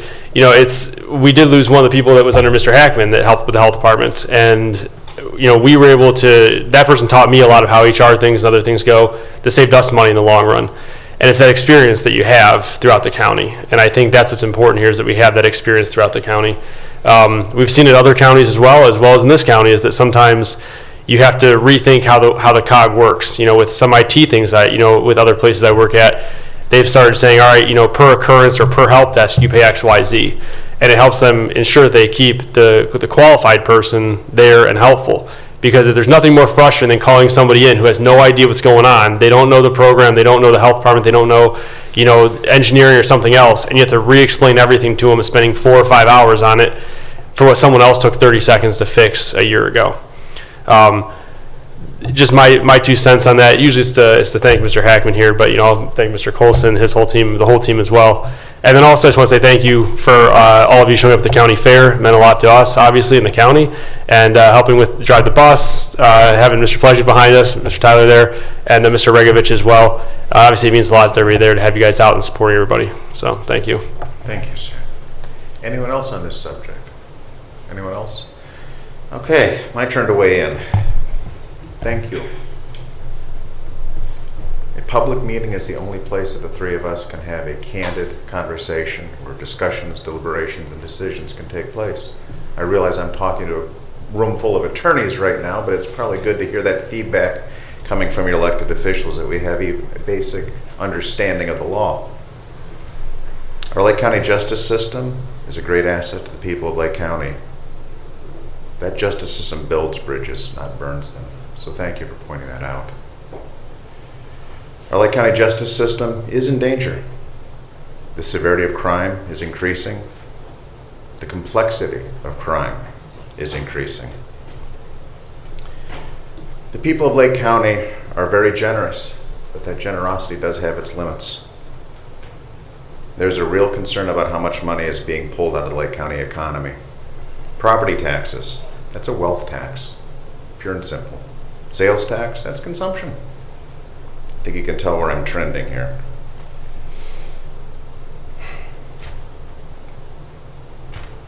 We need to have a real discussion. And I think you've started that. And when I say a real discussion, where we talk about substantive things, not just political rhetoric, this is a clear and present issue regarding revenue, and we need to have this discussion. Prosecutor Colson pointed out he's looking at an additional $600,000 annual. Realistically, I can honestly say that's the cost of one bad case. We are blessed to have a professional prosecutor's office that does not burden the people of Lake County with multiple bad cases, let alone one. I think the time is now to have a real conversation about what exactly a sales tax would look like. If we don't talk about revenue enhancement and our justice system in general, meaning our courts, our sheriff's department, our corrections officers, even our public defender, and I could continue, our justice system in Lake County is among the best in the state of Ohio. The passion that I heard displayed here today means a great deal. The fact that you are willing to openly show your emotions I know that does not come easy. But thank you for feeling comfortable enough that you know that this board is open to that and respectful of that. Just to put some perspective to it, this is something that has been looked into of how are we going to pay for everything. One of the things that I like to say is when I see people shopping in Lake County, and you know, I know it's been kind of a conversation among electeds, but when you see out-of-county license plates, that's great, because those are people who are putting money into the Lake County economy. But I think it also needs to be discussed that a lot of the criminal activity, they're not Lake County residents. They're coming to Lake County because they see us as a juicy, ripe target. I've heard the calls, having served on the narcotics board, you know, the discussions. Oh, no, you got to come out of Lake County. You don't want to do a deal in Lake County. I've seen that people try to flee and elude, because they know, oh, just get across the line. No. We are blessed to have law enforcement in Lake County that takes their job seriously and they engage the bad guys. And I'm going to use the term bad guy because I don't think I have to be politically correct. I can say that. The base of about a 0.5% sales tax would be $16 million. That money would support our prosecutor's office, our public defender, our courts, our sheriff's office, our corrections officers, and I could continue.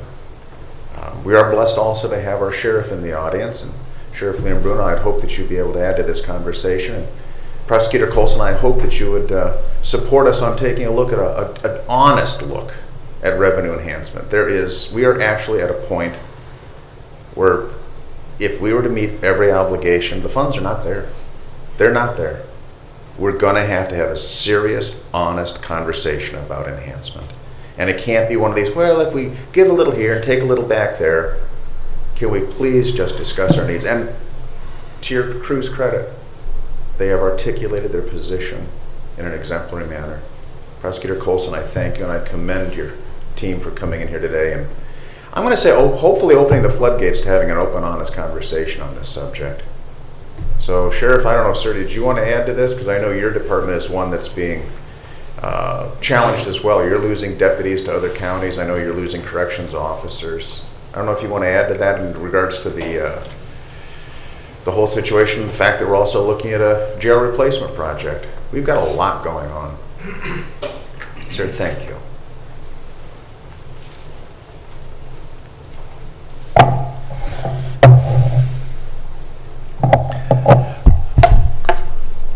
Maybe to come from some of those perspectives concerning this. There's a lot of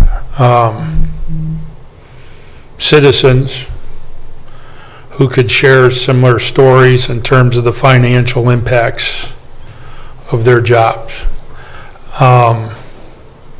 Certainly, our deputy sheriffs and police officers could talk about opportunities for money to be made in other jurisdictions. A corrections officer starts in Lake County at about $24 an hour, which is about $49,000, $50,000 a year.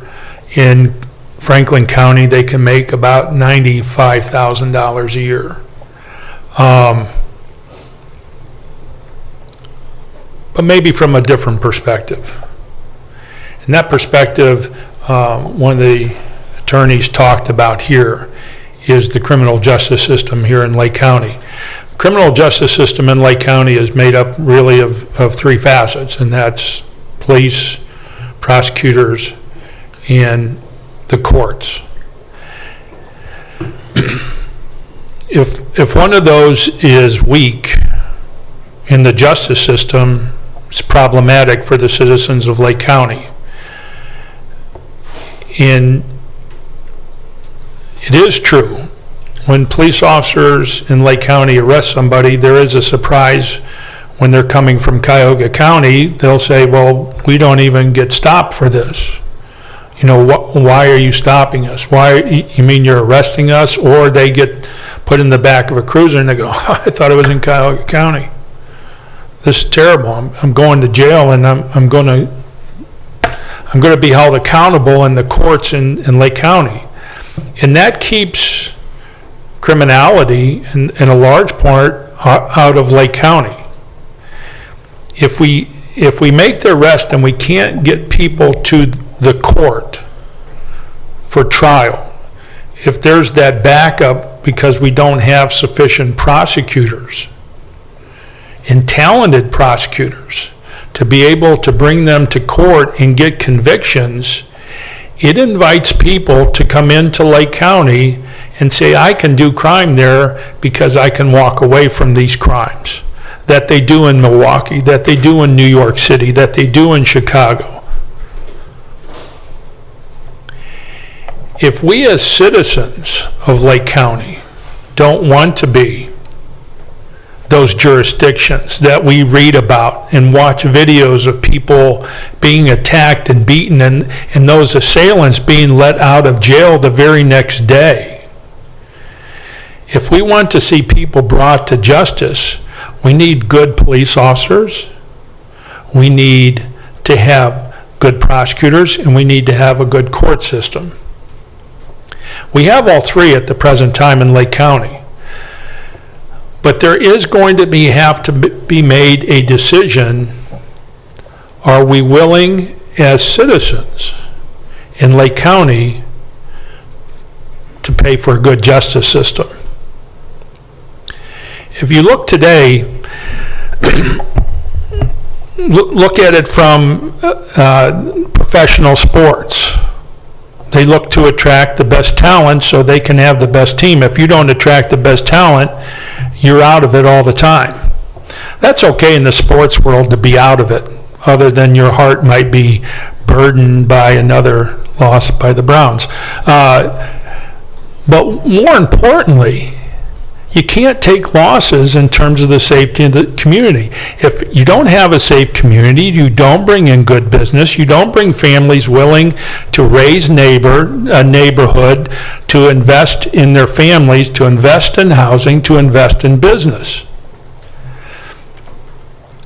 We have to look at a way to properly fund the criminal justice system of Lake County. If we don't properly fund that, listen, and I know there's a sales tax being raised here, and it's a difficult issue. And we say, well, what's the burden on citizens? People will pay $1,000 when they don't have enough money for food. They'll pay $1,000 for a cell phone.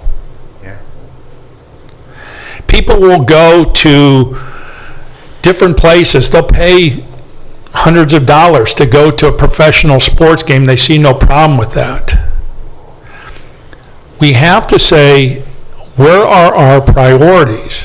And we have to properly fund the justice system. Listen, if you don't do that, you're not going to have this cell phone because somebody's going to take it because they can rob, they can steal with reckless abandon if they're not properly prosecuted. So we do have to look at this funding system because we have to properly fund the criminal justice system, whether that's a jail, whether that's the prosecutors, whether that's our court system. If we don't do that, we will fail the citizens of Lake County and we will become the communities that we see on TV that are crime-ridden. Well said. Thank you, sir. Prosecutor Colson, I assume that you would be supportive of preserving your staff. I apologize, you're feeling a bit under the weather here, but we need your help, sir. If we're going to have this candid conversation, we need you on board. I will support what needs to be done for the law enforcement of Lake County. Bless you, sir. The prosecutor's office is in a position where we're in crisis. I don't want to repeat what's been said, but we need to take action now. To try to say we're going to take time and long plan and figure out what we're going to do to raise the necessary funds, obviously that has to be done. But what we have to do now to literally save the prosecutor's office from bleeding to death bleeding to death by losing its personnel is we need to put more money into it. And if that takes a tax increase, that's up to you. I would support what it takes. Thank you, sir. I'll definitely support what it takes. But what I do need is and many of the people are here now. The others are either watching or are going to hear about it. And they're going to want to know, are the commissioners going to make a commitment to the prosecutor's office? Are the commissioners going to say, saying we're going to study it and talk about it? That has to be done. But they also need to know that there's going to be a commitment, immediate commitment. Otherwise, they're going to start looking. Understood. And then the citizens are not going to be protected. Thank you, sir. And I will say for myself, speaking for myself, I'm supportive of the justice system, of which the prosecutor's office is a critical component of. You have my support, sir. And I will leave this up to my colleagues. So I can tell them I can give them the raises next week? That's what my colleague takes to, as you well know, it takes to. So I'm going to throw it open to my colleagues. And I didn't mean make light of something so serious. If we don't, this is serious. This is incredibly serious. Indeed. Mr. Colson, you've heard my commitment before, and I'll give it again today. You know where I stand on it. It was a great experience for me to serve as grand jury foreman. I can't believe it's been 14 years ago. And at the time, there were very young prosecutors, and I see very young prosecutors here again. I only noticed two that came before us back then. I know I heard Chuck retired. I think Karen retired. Right. And we had the one capital murder case that year. I was surprised there were 7. That's shocking. But that experience, I got to see firsthand. You know, I'm not an attorney, but I got to witness how the prosecutors work, what they do, and how they do it. Very impressive, and we need to maintain that professional talent, absolutely. So we just need to find out a way to make that happen. So thank you for your support. Thank your entire staff for coming here today to express their views and telling their stories. So important for us to hear firsthand. Thank you. Mr. Plechnik. Mr. President, of course, each commissioner has to review your proposal. I'm not sure if this is different from the previous proposal that you submitted. It's greatly different, yes. But in principle, I've always supported your office, and I look forward to seeing your current proposal, every number, as soon as possible so that we can get something on the agenda to react to it quickly. As I said before, in principle, I'm supportive. It is my job to review it and see the exact impact and all the salary scales comparatively, but you haven't said anything today that I'm not supportive of. I just need to see exactly what we're going to be voting on because I've seen your previous proposal, not your current one. I do want to react to the President's thoughts on tax increases. I think that this is too important to conflate one issue with another. Your need is immediate, and it is something that can be provided for out of our current budget. Now, obviously, inflation continues. Our friends in DC are not helping. And so I don't think that your office will be the last one that comes to us with real and critical needs. The sheriff's already talked about his. So this issue is not going to go away globally in Lake County government. But I think it would be wrong to delay addressing your issue because of a separate debate about how we're ultimately going to pay for government. I know that if we had a conversation about raising taxes today seriously, we would have 100 residents talking about how they're going to pay for the food to put on the table, and they're going to decide whether to fill up their gas tank or to feed their family. Folks who would look at a $47,000 salary and say, I've never made that much. I mean, that's the reality. We have seniors on fixed incomes who would have to choose between eating or not if that were on the table. And while those are discussions that have to be had, and it's the job of the commissioners to have those difficult discussions, we need to remember that we represent everyone. And that is not going to be an easy conversation to have when Washington, D.C. is already raising everyone's taxes dramatically through inflation. So let me say I support your office. I want to see your proposal so that we can get something on the agenda to address this issue, not soon, but immediately. I don't hear anything from you that I can't support, but I have a duty of due diligence to read and review it. You will have the proposal by Monday. And I am very happy to hear you say the debate about how you're going to find the money has to happen, but it should not delay because we're in crisis mode right at the moment. If we lose our senior staff, then we are not going to be able to prosecute properly in Lake County. Simply can't. And that will affect all of the citizens and their safety. So I'm very happy to hear you say that, Commissioner. Thank you. Most welcome. And since this is the proper venue for commissioners to discuss, deliberate, and debate amongst ourselves, conflate is not the case. We have to look in terms of sustainability and how long can we do this. I do not wish to move forward within existing revenues only to be laying off staff, as previous boards of commissioners have done to the prosecutor's office. Prosecutor Colson, I apologize for calling you up, but you lost quite a few of your people by previous boards, if I'm not mistaken. I did. And we would be setting you, and please, I appreciate the immediate threat to your office. Again, as I've said, I'll say again, you have my support. We will find a way to address this. There is your light of hope. Hopefully that will satisfy your one day that you have to think about things. I'm assuming that I've got support here from my colleagues, it sounds like. But if we do not look in terms of sustainability, you can't afford to be laying your team off. You can't go through that again. You did it once. You can't afford to go through it again. This won't be layoffs. This will be people leaving. That's our concern up here too. We're deathly afraid of Cuyahoga County poaching your top talent, and you need that to prosecute these, I'll say capital cases, but more the cases that require a little more seasoned talent in your team. But unless we keep the new prosecutors in your office and have them gain that experience so they can rise to that level to support those cases, we need to look in the immediate term as well as long term. Exactly. This is an immediate problem that we have to resolve. Right. Yeah. And the financing and how to raise the funds, it has to be, I assume, long-term. I'll leave that up to you. But as I said earlier, the staff we have now, I've been doing this for almost 30 years as the elected county prosecutor. The staff we have now is the best collection of talent we've ever had.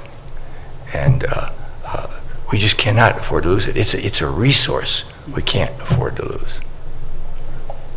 If I can take a page out of, I believe it was Commissioner Sines, you don't pay for your groceries out of your savings. We can get through this bump right now. But realistically, and this is, I hope we don't drift into rhetoric, we have to address the revenue issue immediately. This discussion has to be had. It can't be, well, this and well, that. We're pulling an awful lot of money out of the people with levies. We're pulling a lot of money out with, people, again, of Lake County have been incredibly generous. But you know what? We're enjoying a lot of really good things here in Lake County, and we're about to lose that. If we lose our prosecutors' office, if we lose our sheriffs, if we start losing local law enforcement's confidence in our justice system, that's a problem. That's a big, big problem. I would hope that you would be able to find, for this year, it'd be annualized, so roughly $600,000, you annualize it over the 8 pays. So I don't know, who's good in math, taking 600,000 divided by 26 and then times 8? I'm not good enough to do that real quick. I can tell you there is enough money with surplus that it can be added to the budget. Thank you. And that's what I'm asking. And then that will get us through this year. And knowing next year, you as the board would have to decide what revenues you determine you need, and that is up to you. I will support whatever action the board takes, because it's important for law enforcement. And Mr. Prosecutor, if I could just add, because talking about the numbers is antiseptic. It's important and it's the job of a commissioner, but I do want to say, I've said to you, and I want to say to the folks who are here today, because I don't have many opportunities to talk to half your office at once, maybe all of it if they're watching online, I consider you to be my office too. So many of my students are working in your office today, and so many more hopefully will. We want to create a job and a career and a calling for folks who do want to take the pay cut to serve the public. And it will always be a pay cut. Much as I love you, we're never going to be able to pay you as much as downtown New York attorneys or even downtown Cleveland. Just not possible. There will never be that much revenue, no matter what any commissioner votes for or does. But we will do the best we can to support you. And it will never be good enough. But I know that you don't expect to be paid as much as a white shoe law firm will, because you're doing something greater. It's a huge sacrifice, and it's one that I recognize as a professor. I remember my starting salary at Cleveland State, and it was less than my starting salary as an attorney advisor at the tax court, and it was a lot less than my starting salary at one of those white shoe law firms in New York. I was able to pay off my student loans in 2 years by eating Burger King and White Castle, but I was, because it was a huge bonus to work for a big law firm. It was. And you, from square one, most of you have decided to work here. So you have commissioners who care about you deeply and are going to work to support you. Our resources are not unlimited, but you are our top priority, along with the sheriff and the justice system. We're going to take care of you as best we can, and we listen to Mr. Colson. We do. When he asks for something, we know it's rare, but we hear him when he does. So I hope that you all know that every commissioner here has heard you, and that we're going to be working within the next week to address your question, to request that our budget makes do for you. But I will say again, the debate that you're hearing is good among the commissioners as to how we balance our budget. It is literally our job to do that, just as it's your job to do justice in the court. But we're going to make sure that we address this issue first. We're not going to delay it based on any other debate. And I want you to have that confidence. Thank you. That's what I really ask. Thank you very much. Thank you. And again, this is the proper venue for this discussion. If we're looking at enhancing our prosecutors, we are obligated to maintain parity with our public defender. So that's, a reasonable discussion point, because next week we could have the public defender in here. The week after that, the sheriff's deputies in here. The week after that, the corrections officers. The week after that, the courts. I could go on. We need to look at this as a complete package for our justice system. To think in any other manner is bordering on rhetoric. We have to take a look at this. We need to be open and honest about this. We can't fix one problem without the ripple effect going through the entire system.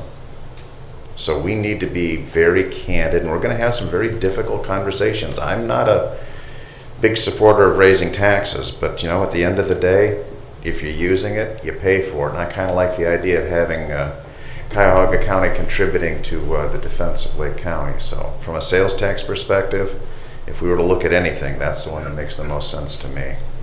So I would like to end on a positive note, though, that it is well that we're having this conversation.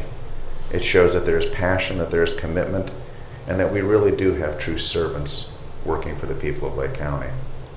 So, gentlemen, is there anything you want to add to that? Mr. President, I would just say again, because I know that there are seniors watching this, we're going to make sure that you're safe, which means we're going to fully fund our prosecutor's office. We're going to build the new safety center and make sure that the sheriff, even in this challenging environment, is supported to have deputies on the streets.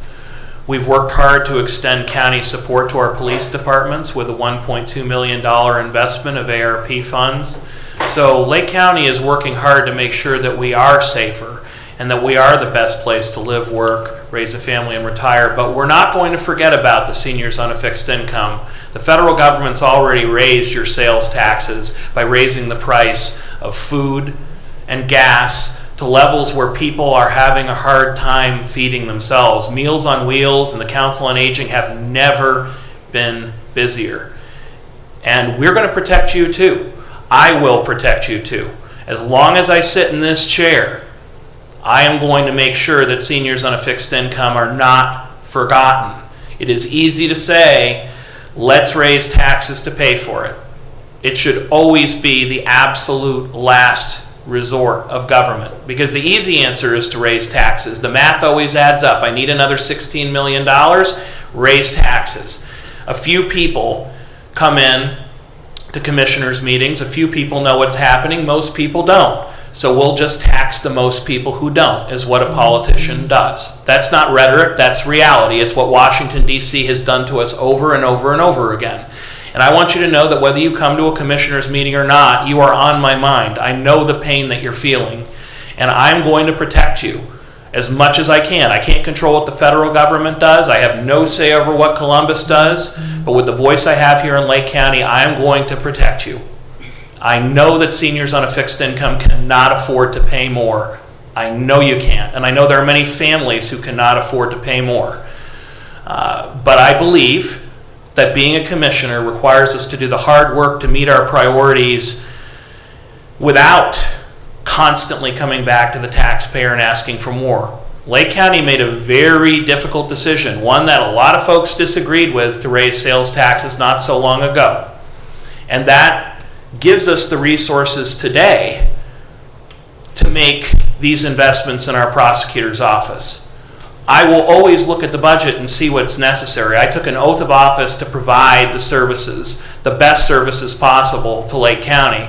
But at the same time, we owe a duty to the taxpayer. That is not political rhetoric, that's reality. I know senior citizens who have been in the food line, who have gone to the Lake County Mobile Food Pantry, who were hurt to do it, but did it because it was the only way they could eat. And I'm blessed to live in a county where we care so much about them that we provide these novel programs to take care of our seniors, to take care of people who are in need. But we have to recognize that it is easy for us to say, give a little bit more.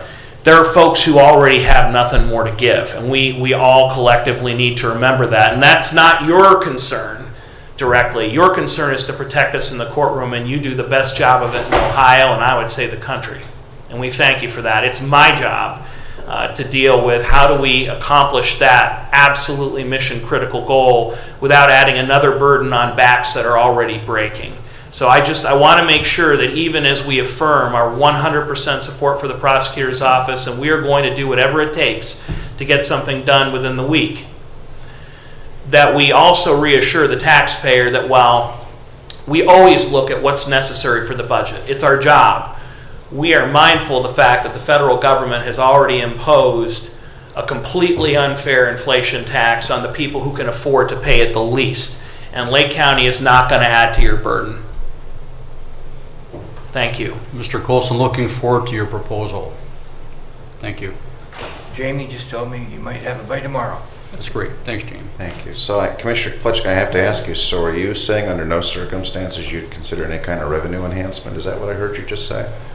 I think that the best revenue enhancement, Mr. President, is to do our job and to bring more business and more residents to Lake County, which we have been doing to this point. And I think we need to accelerate those efforts. I don't think that we can sit on our butts and say, job well done. We've been a growing county. We need to do more. And I think that by making this investment in the prosecutor's office, we give even greater confidence to people who are deciding where to buy their home, where to start their family. We've heard a lot of stories of that today. I heard Willoughby. I chose Willoughby Hills. But I think there are a lot of great places in Lake County. Whether you want a farm in Leroy or you want an apartment in Willowick, you've got a lot of great places to choose from. And I think it's our job to raise that revenue and to enhance it by growing the pie, not by shrinking it and taking a smaller piece of a smaller pie. So in plain English, what was the answer? The answer was if we're doing our jobs, we won't have to raise taxes.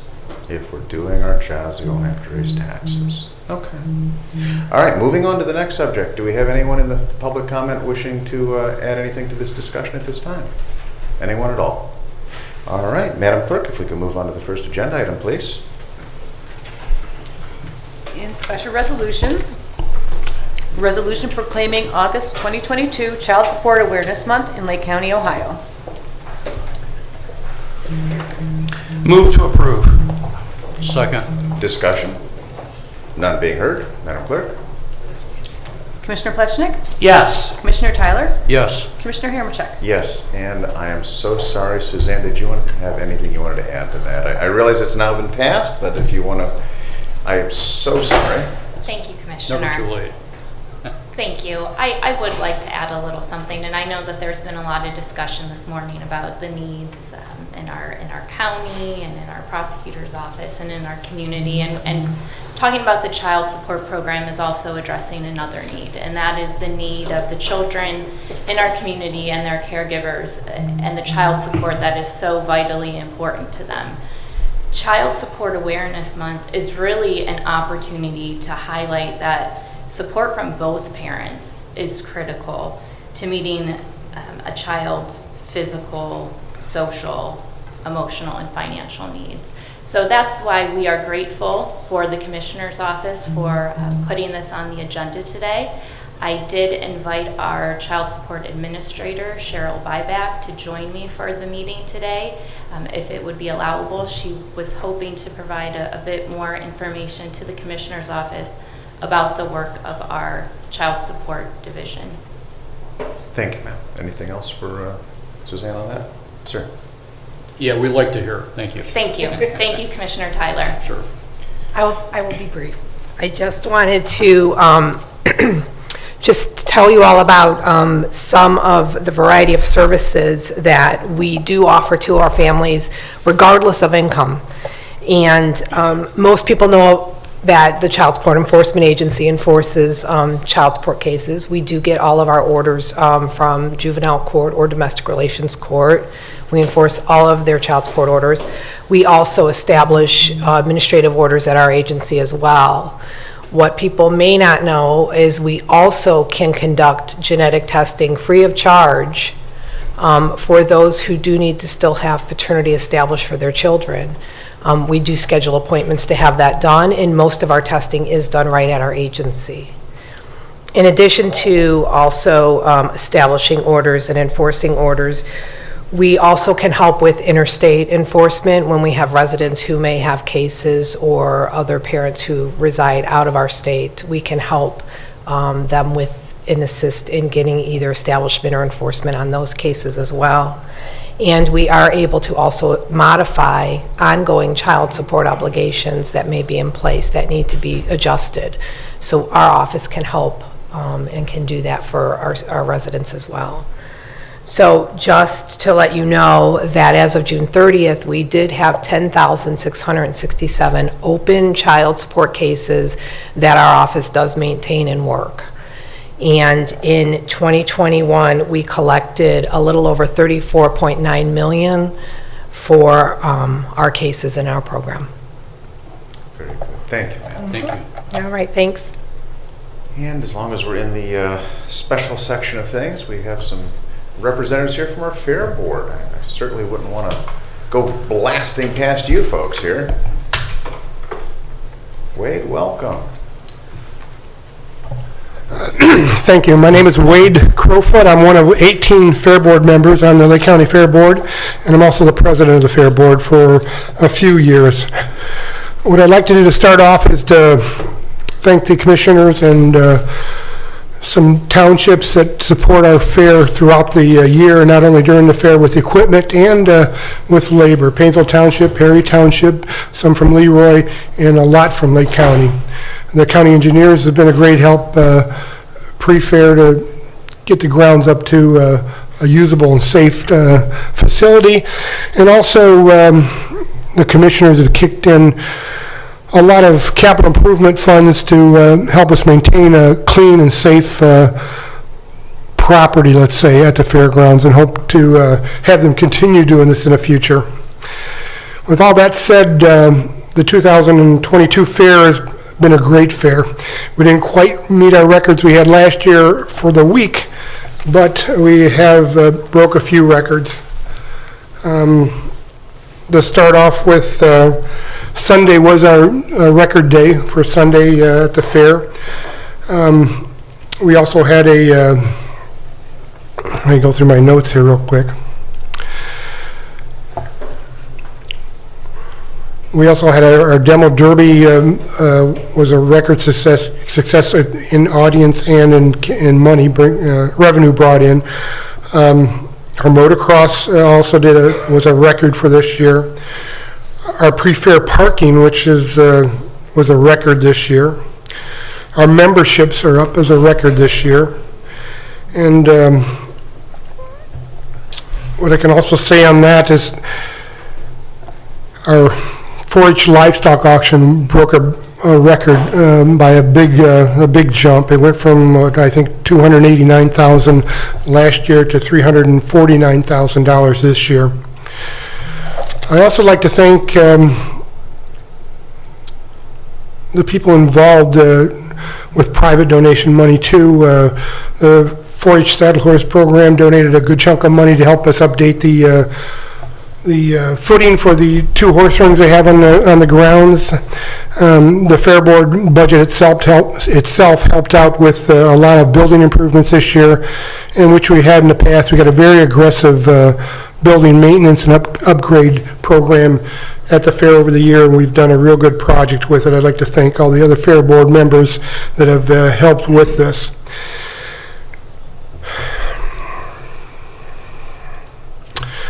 Also, I'm looking at my notes here. Our auction for our baked goods broke a record this year. Other than that, I'd like to thank the Lake County Sheriff Department. They had a very high visibility at the fair this week, last week, and we're very happy with Jerry and Felby's team with the Fair Board Sheriff Department. Again, I would like to touch base on the help that we did have building a military service memorial wall at the fairgrounds. We dedicated it this week or last week at the fair, and thank the people who helped fund that military wall. And I think that's all I have. I really, again, thank the commissioners for this time and thank them for their commitment to not only maintain the fair and the fairgrounds, but to building it down the road in the future to maintain a good, clean, safe environment. To, like you said, to bring in new businesses to the county, which we have had some first-time buyers at our auction of businesses that came into the county. We've had a business from Perry Township, I think it's Leopard Equipment, that came in. They have a lot of facilities in the state of Ohio, and they added one to Lake County. They set up a booth at the fairgrounds, and I think, I know, as far as businesses setting up booths at a fair, this year was a very positive year for them. And not only for the traffic that ran through the fair, but for the amount of companies that did come in and put on display. So again, I thank you. Thank you, sir. All right, thank you. Commissioner Pleshik, I know you spent a lot of time at the fair. Anything you want to add? Mr. President, I want to share the 2022 Lake County Fair was a very special event for Lake County families. It was our second biggest fair by attendance, almost tying last year's record. So just an enormous amount of folks came out to enjoy the fair. People vote with their feet, and they definitely voted in favor of the Lake County Fair this year. I was there every day, but Sunday, the grand finale, was just unbelievable to see. It was the single biggest fair day in Lake County history. So many thousands of people came out to participate. It was Latino Day, hosted by former Cleveland Councilman Nelson Centrone, and we just had a wonderful celebration of Latino culture and just an enormous crowd, once again, of people who might be coming to see Lake County for the first time. And I think that's a great welcome rug to put out for our county to show people our businesses, our agriculture, and our folks in the most positive possible light. So we had a record-breaking fair. You mentioned the 4-H auction. I enjoy it every year. Last year I won a goat, and thanks again to Tegan Feister, and congratulations to her for winning awards both last year and this year. This year I won the Grand Champion Ducks from Marissa Montaigne. That's the same as mountain, only no O. And it was certainly a mountainous achievement. She had a lot of awards and champion animals, and it was exciting to be a small part of the biggest auction ever. And people need to know that the money goes to the kids, for their college and for raising an animal next year. So it helps to continue that tradition. And to hear that it was the biggest ever is really rewarding and wonderful to hear. The Lake County Fair continues to grow. We don't have to say that we support you because actions speak louder than words, and Lake County absolutely loves and supports its fair, and I can't wait for next year. We're already starting. Commissioner Tyler, I know this is your first time as Wade, a good seeing commissioner you going to the again. fair. Yeah, you and your team did an awesome job. My wife and I enjoyed every day. I actually jumped in the info booth with Commissioner Pleshnik. He showed me the ropes on a couple nights. I had a blast. It was a lot of fun. And Latino Day, attendance went through the roof. It was great to see. A lot of excitement. Everybody had a great time. I appreciate the Sheriff's Department. They really had a great presence there. Thank you, Sheriff. Everybody felt safe there. I was amazed at how many people dropped off iPhones and credit cards and debit cards in the info booth in the main office. A few lost kids we helped find their parents and vice versa, which is always kind of funny. But anyhow, I had a great time. Really enjoyed it. My first time as commissioner. But you and your team did an incredible job. And I found out how resourceful the Fair Board is getting things done, and look forward to next year. So thank you. Excellent. All right, with that, I'm sure you probably want to beat feet, but thank you so much for joining us today. And Madam Clerk, item number 2, please. In the Utilities Department, resolution awarding, excuse me, sorry. Quite all right. You can read the whole thing. Oh, thank you. Resolution. Inside joke. It will never go away. A resolution awarding a bid contract in the amount of $821,153 to J.S. Bova Excavating for Division Bank Atwater Waterline Replacement Project 446W. Move to approve. Second. Discussion? Randy, anything you want to add to that?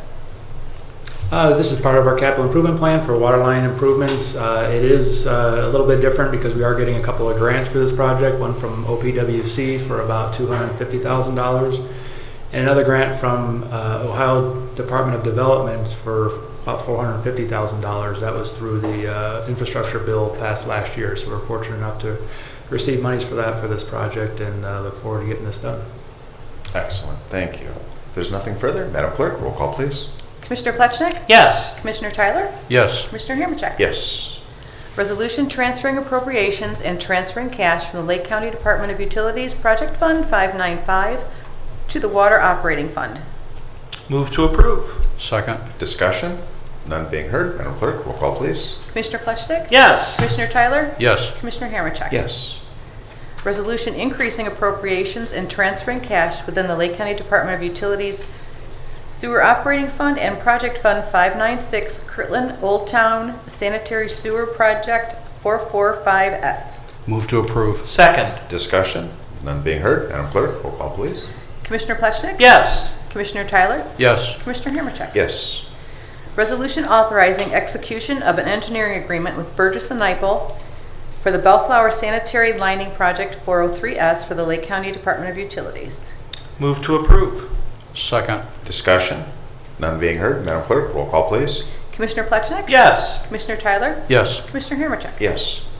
Resolution certifying unpaid water and sewer sums and administrative charges to the Lake County Auditor. Move to approve. Second. Discussion?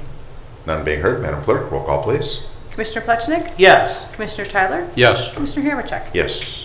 In the Commissioner's Office, resolution awarding a bid contract to Town Center Construction LLC for the Lake County Sheriff's Office Training Facility in the amount of $787,799. Move to approve. Second. Discussion?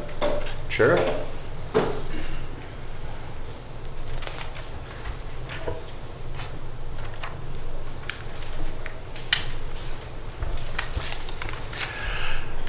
just to reemphasize the importance of this training facility.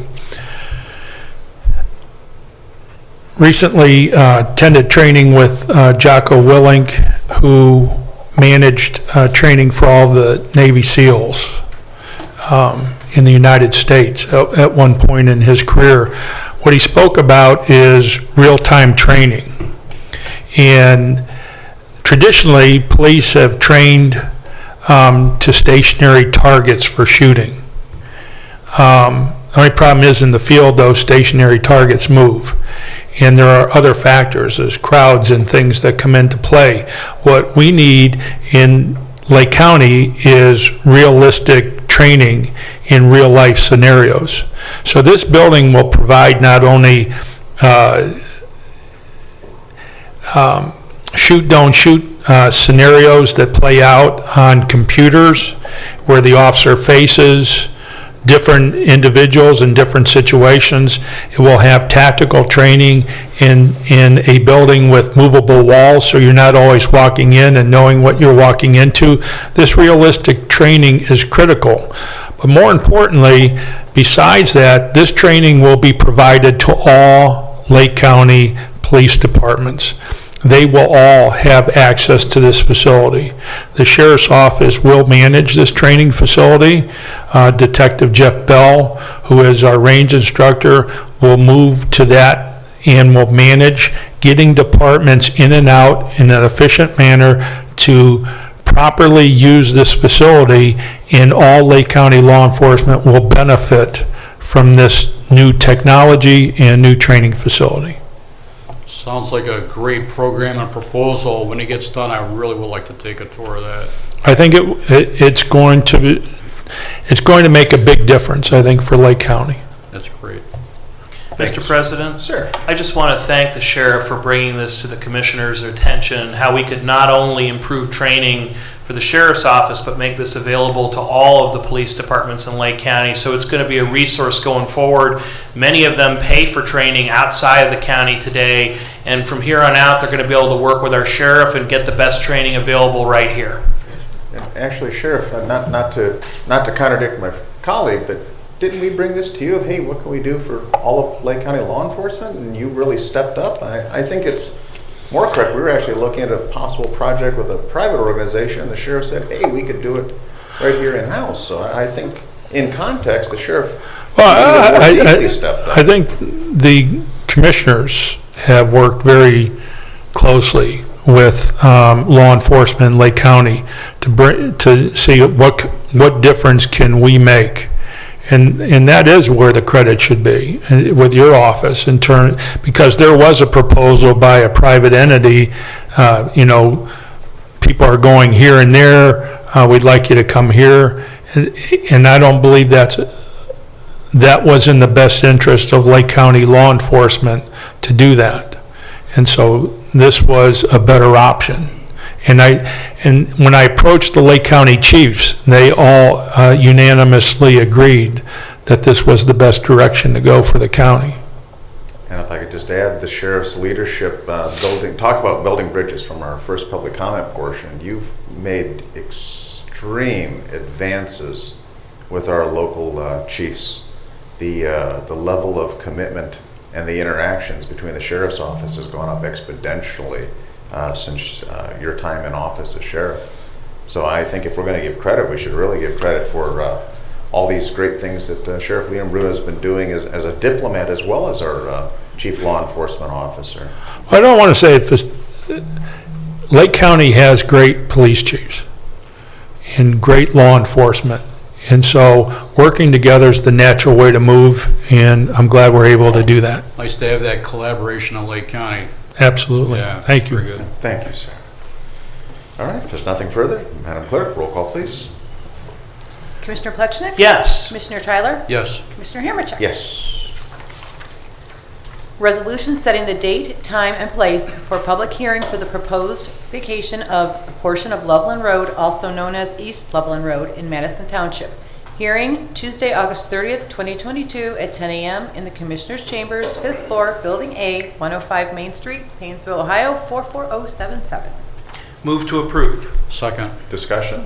Mr. President? Sir. It's my understanding that most of the concerns have been addressed between the residents, property owners, and township, and that's why we are once again revisiting the issue of the road vacation. It sounds like, Loveland Road is going to Hawaii, but actually we're talking about retiring the road from the official county roster so it'll no longer be repaved, plowed, and maintained. And that is a very serious decision to make, but I believe that the property owners and the township have come together and have agreement at this point, which is why we're revisiting the issue. I don't know that the property owners, everything I have seen has been hearsay. I know we have David Ardacci here. We've got some report from the township indicating such, but I have not heard from property owners, and at the appropriate time, I'm sure we will find out. David, anything you want to add to the Yes, the Madison Township trustees passed a resolution requesting that this section of road be vacated. By state law, we had 60 days to set the public hearing, and then another 75 after, there's more time for us to actually pass the vacation resolution. Madison Township did provide a letter stating that they discussed the matter with the neighbors and that everybody was happy, but the public hearing will give the neighbors an opportunity to speak if they wish to speak on August 30th and tell us if that's correct or not.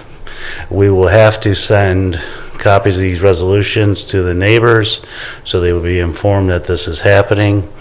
So everything's going to be on the up and up and not in the open. Very good. Thank you, sir. Okay, if there's nothing further, Madam Clerk, roll call, please. Commissioner Plechnik? Yes. Commissioner Tyler? Yes. Commissioner Hammercheck? Yes. In the Finance Department, resolution approving payments of bills as listed on the Commissioner's Approval Journal in the amount of $1,263,094.50. Move to approve. Second. Discussion? None being heard. Madam Clerk, roll call, please. Commissioner Plechnik? Yes. Commissioner Tyler? Yes. Commissioner Hammercheck? Yes. Resolution approving purchase orders as listed on the Commissioner's Purchase Order Approval Journal in the amount of $1,266,719.50. Move to approve. Second. Discussion? None being heard. Madam Clerk, roll call, please. Commissioner Plechnik? Yes. Commissioner Tyler? Yes. Commissioner Hammercheck? Yes. Resolution increasing appropriations for various general and non-general fund accounts. Move to approve. Second. Discussion? None being heard. Madam Clerk, roll call, please. Commissioner Plechnik? Yes. Commissioner Tyler? Yes. Commissioner Hammercheck? Yes. Resolution transferring appropriations within various general and non-general fund accounts. Move to approve. Second. Discussion? None being heard. Madam Clerk, roll call, please. Commissioner Plechnik? Yes. Commissioner Tyler? Yes. Commissioner Hammercheck? Yes. Very good. Moving on to our departmental reports. Utilities. No report today. Thank you, sir. Job and Family Services. No additional report today, Commissioner. Thank you, ma'am. County Administrator. Good morning, Commissioners. I understand the I think significance. we're into the afternoon at this point. Oh, you're right. I just, in light of the sincerity and seriousness of the conversations today, I thought it'd be a positive, or good to end on a positive note that Lake County is still a phenomenal place to live, work, do business, and we have great folks, Mr. Colson's folks included. I just wanted to try and end on a positive note that we got a lot of really cool things going on here, great business attraction, great departments, great sheriff's office, and we'll continue to do the best we can with what we have, and but keep coming to Lake County, and we're going to provide phenomenal services, so thank you. And I want to thank you once again for my visits around different departments.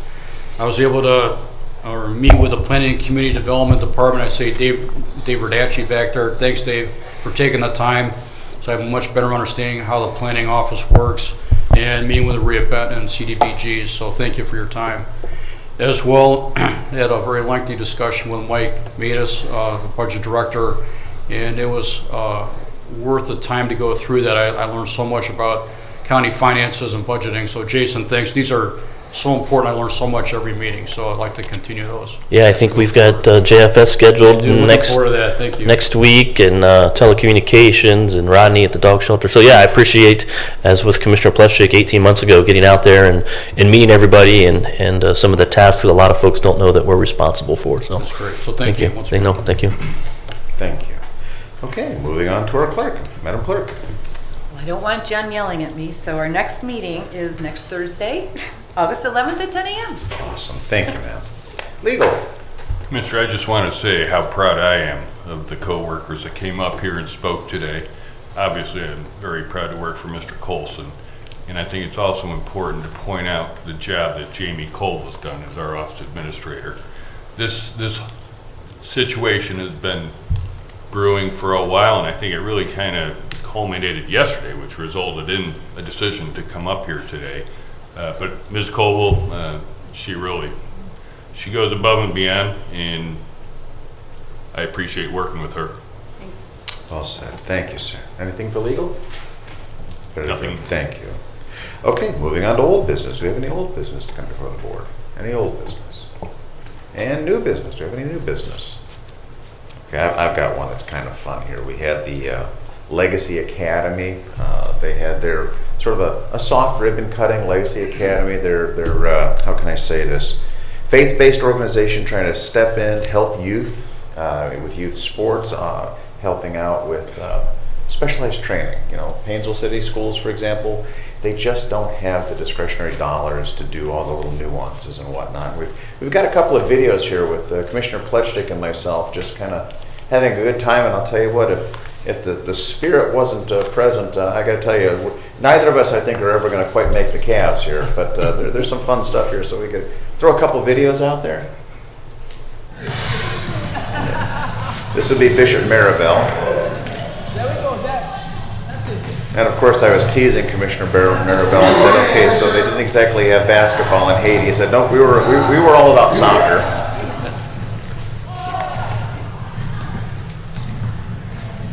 What you gonna do, Commissioner? Probably embarrass myself. That's what I'm gonna do. Yeah. And yes, the question was, okay, Commissioner, what are you gonna do? I said, probably embarrass myself. And that was Commissioner Plechnik from the 3-point line with one hand doing a selfie, sinking nothing but net. So we got Commissioner Plechnik, 3-pointer, boom, me with my left arm that got surgically reattached, so there's a little personal ouchie boo-boo there, but if that wasn't the spirit working, it sure wasn't our skills. So, well, Commissioner, for whatever it's worth, I went to law school at Duke University. We know a little bit about basketball. I'm sure it's not in the drinking water, though. Although you got the height for it, so there you go. But I got to tell you, it was a wonderful event. The youth that were there, the enthusiasm, the passion, the adults that are helping out, it's really impressive. So those are the kind of feel-good moments, and we just wanted to share that. So a little bit of new business, a little bit of old business, but something fun. So with that, if there's no other new business, Mr. President? Sir. 2 quick things. Number one, I was at the Mentor Lagoons boardwalk ribbon cutting, grand opening, groundbreaking ceremony yesterday. The hope is to have the new boardwalk complete by the end of the year. And they're going to add a couple of other accoutrements like a viewing tower to see the Mentor Marsh in the year to come thereafter. So they're continuing to improve Mentor Lagoons, and it's really going to be a wonderful park and asset for everyone in Lake County, especially folks in the Mentor area. It was a hot day, but we were excited to be out together with Mentor City Council, and as Ward Councilman John Krieger really did the honors. I also want to share that the Painesville Night Out, which was hosted by Painesville Police Department, but with enormous support from our Sheriff's Office, it was said to be the best attended they've ever had, and it certainly looked like it. Mentor had a little role there too, because Mentor City Manager Ken Filipiak got out his guitar and Risk Factor played, but we had the Mounted Division, the Bomb Squad, the Lake County Victims Advocates Office from our prosecutor, all there to support the kids and give them a sense of what a career in law enforcement is all about. So hopefully, even as we struggle today, we're planting the seeds for more public servants in the future. Excellent. Well said, sir. Well said. Sir. Yeah, real quick, I'd be remiss if we didn't talk about our Lake County EMA tabletop exercise yesterday. 3 commissioners were there, along with the sheriff, Jason Boyd, and Matt Armand. So this is going to be part of our once every 8-year evaluated exercise from NRC and FEMA. So our dry run's coming up August 24th and evaluated exercise September 27th. But it was good to have these practice exercises as we go forward. My understanding is the scenario this year is going to be a little challenging. So it'll be interesting. Indeed. Very good. Okay, moving on to our second public comment portion. Anyone? Sir? Oh. We almost got a sneak preview of our video. Thank you, son. Good morning or afternoon, now I'm saying. Good afternoon, Brian Massey, 8196 Rainbow Drive. It's been a long meeting, so I'll try to be very, very brief. I want to bring up to date on what has happened since the last meeting, but I did receive a copy of the investment portfolio, and I went to the page that showed the total portfolio was $436 million. And I recall one meeting, last year that number was $350 million.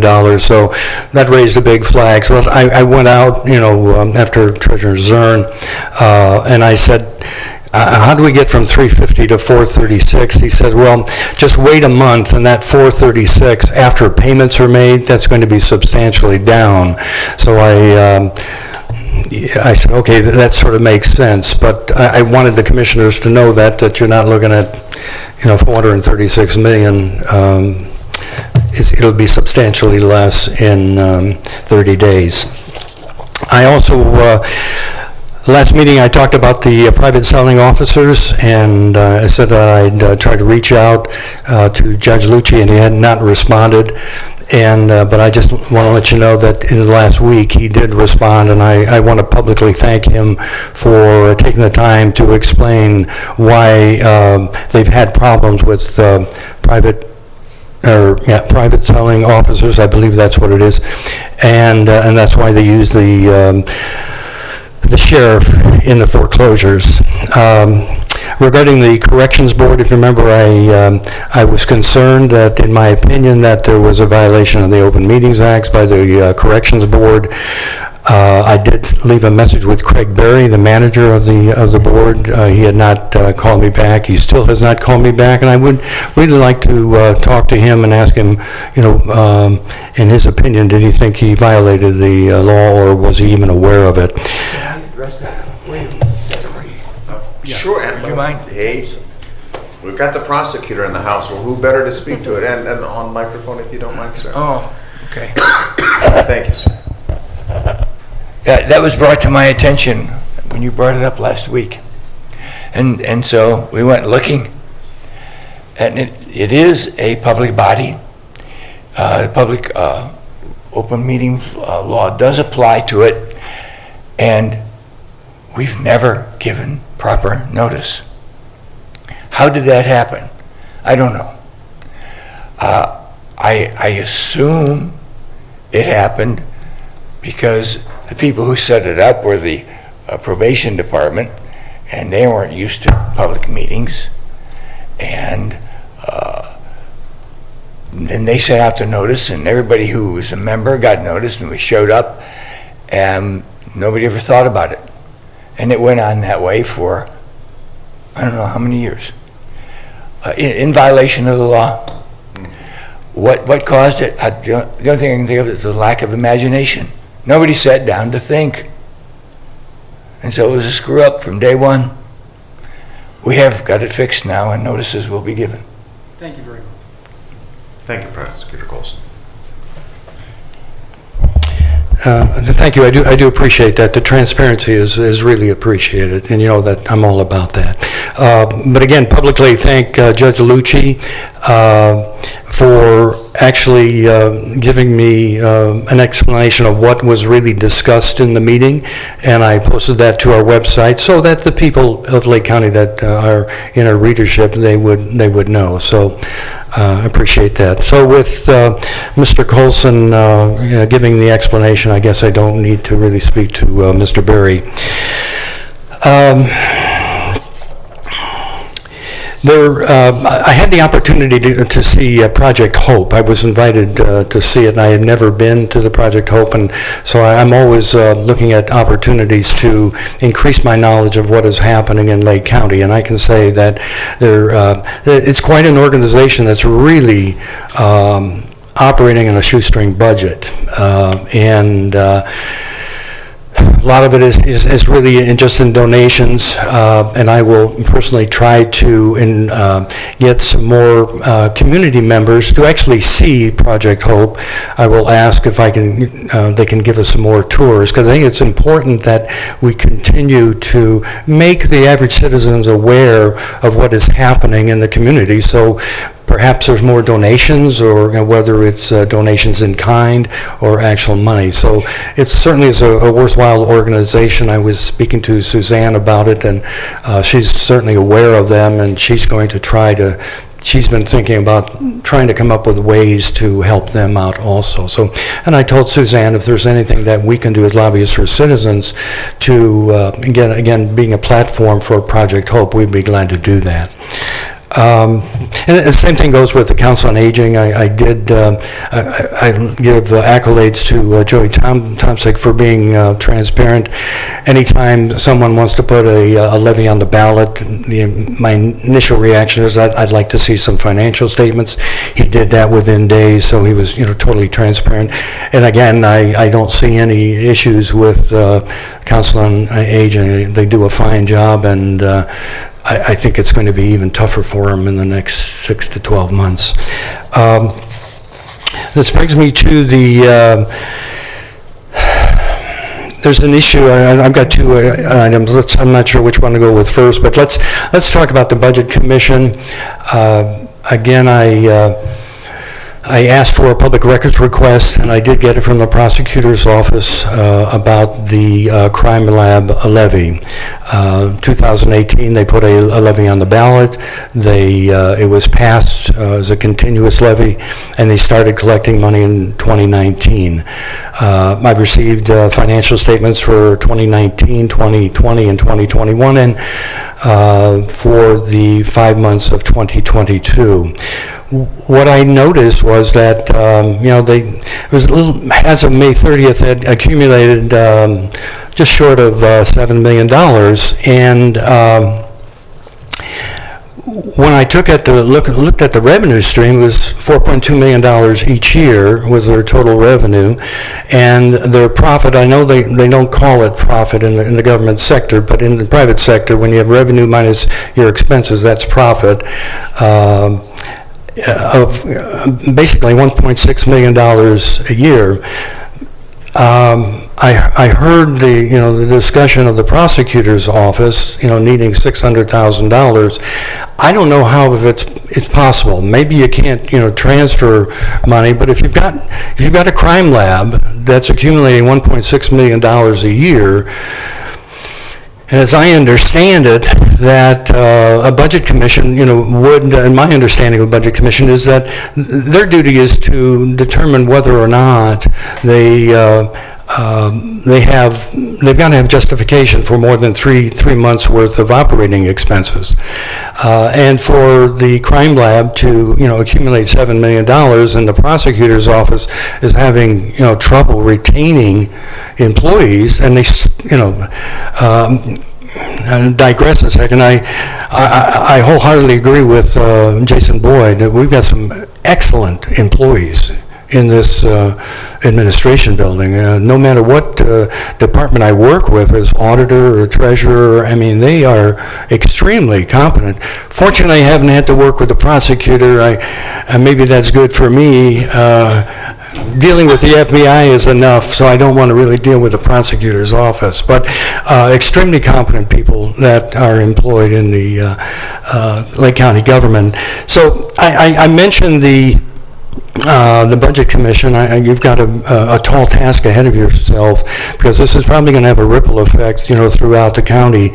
And I agree with Mr. Music. We have to make sure that we've got a judicial system, through the court system, through the sheriff and the prosecutor's office. They've got to be top flight, and we know we've got to pay for that. So you've got your work cut out for you, trying to come up with that solution. But I agree with Commissioner Plechnik that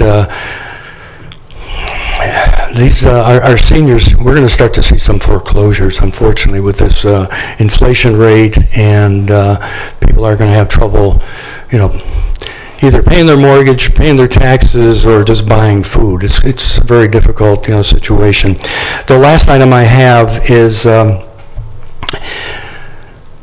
when last session, when Mr. De Leon was here, I gave the copy of the contract that Mr. Jim Walsh signed in 2013. It was a contract for court view. I tried to follow up with Mr. De Leon just to see if anything had happened. The response Mr. De Leon had for me is that the prosecutor's office rule is that only Mr. Hackman is allowed to talk to the press. So No, only I am. I beg your pardon, and I was misinformed. Thank you, but I was informed that it was Mr. Hackman, but now that we've got the big guy here, we'll... Mr. Big. So only Mr. Colson. That's interesting. I don't want to put him on the spot. I'd be glad to meet with him, after the meeting. I can address it right now. Okay. If you want me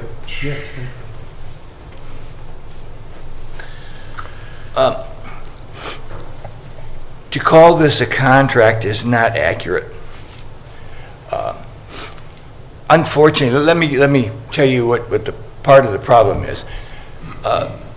There's a law called the record retention law, and each department has to have amount of time that it has to retain public records. And then after that time is gone, then those records can be destroyed. Otherwise, we would have records everywhere.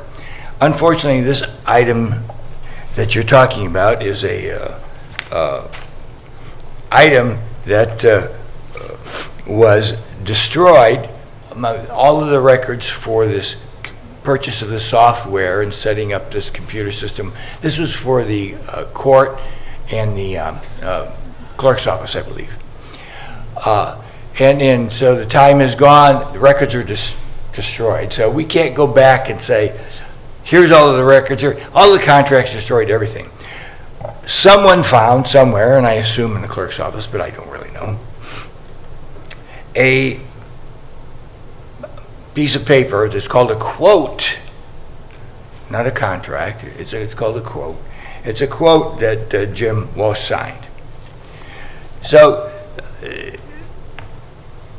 if the best answer to answer your question, because I can't give you an absolute, but the best answer is, yes, he had authority. Why do I say that?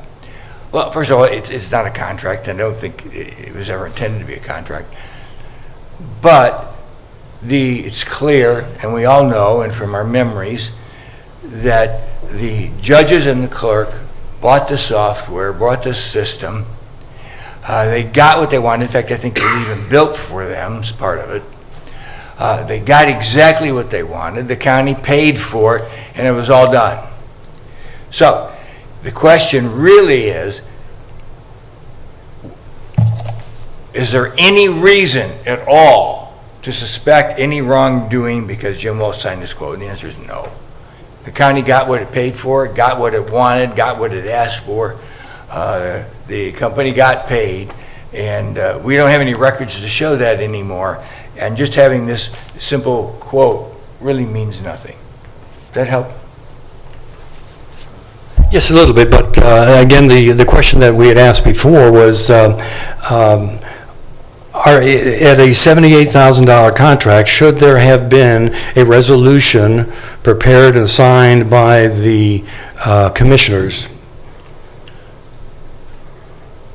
We don't have the I can't answer that because we don't have the records. But I think the judges, yeah, go ahead, Dave. We had court view was in place as early as 2005, I believe. And Right. then court view apparently offered to create the software for e-filing. Sole source, meaning an exception to 307.86 in the revised. Well, that's why we're asking all the questions. We're trying to get, records on this whole thing.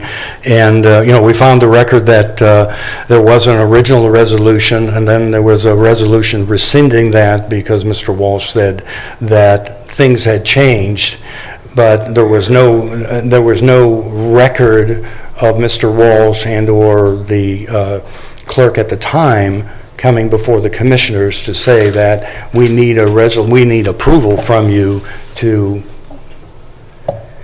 pay for that $78,000 contract. That's why we were asking. Well, we can't even, I don't know that we can answer that. Okay. Thank you, Mr. Wilson. Appreciate it. Well, while you're both standing there, so the county commissioners, all of our meeting minutes are memorialized in that time period. Are you saying that you found nothing in those records? Is that what you're saying? Right. We didn't find a commissioner's resolution authorizing the $78,000. So that's why we said, well, it's a little strange. Does that, do the It may have been in an appropriation section for finance. But can't the judges spend the money on their own for the? Yes, and there are issues with regard to the judges' state funding. Right. So a question for the prosecutor. You're not aware of any time in your history that we didn't follow the normal procurement policies and procedures? I'm not aware of it. Okay, that's good. And as far as you say destruction of records, really disposal of records is part of that same policy and law, correct? I think the answer is yes. Yes, okay. But that's for Brian's information. Yeah. Thank you so much for your time. Thank you, Mr. Colson. So if I could address some of your things, Project Hope, wonderful organization. They also are substantially faith-based and supported by faith community. I'm proud to say our church is one of the many churches that are doing that. Oh, actually, Prosecutor Colson, I do have one that you might want to stay in the room for. Sure. And the discussion about Budget Commission. As I understand it, the interpretation, I originally thought Budget Commission takes a look at a levy, determines its appropriateness, and is this the amount of money? Then it goes on to the ballot, life is good. I thought that there was a review process that you could reduce the amount of money being collected. There is not. That is the question. It depends on the levy. Fair enough. The Budget Commission Again, microphone does have served. authority. I'm sorry, it's for those who are... We lawyers like to walk around. The Budget Commission And does once we've have... got you on our sites, we don't want you to move, so... Okay. The Budget Commission does have authority to reduce some levies, and they can on some of them. But there is a statute right on point that says that if it is an outside 10 mil levy that was properly approved by the voters, then the Budget Commission cannot change that levy. And it says it shall approve it each year it's submitted. So there is no authority at all for the Budget Commission to reduce not an outside 10 mil levy approved by the voters. And you've got to say that because some levies they can reduce, but not an outside millage 10 mil with approved by the voters. Excuse me, I'm having my voice is not normal. Now, there's some confusion, and I can understand why Mr. Massey has some confusion in that sometimes, is that some budget commissions in the past had reduced outside 10 mil levies improperly because the statute is right on point, it says you cannot do it.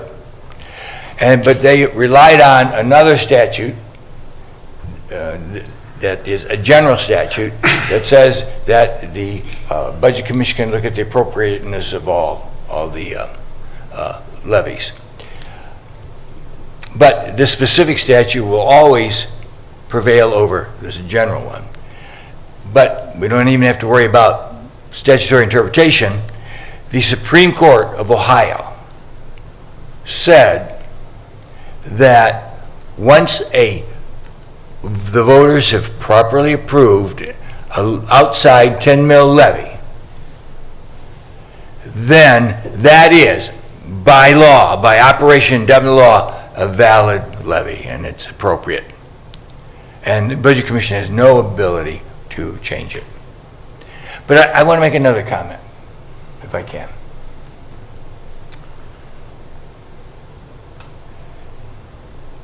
The crime lab is a very important crime fighting tool for Lake County.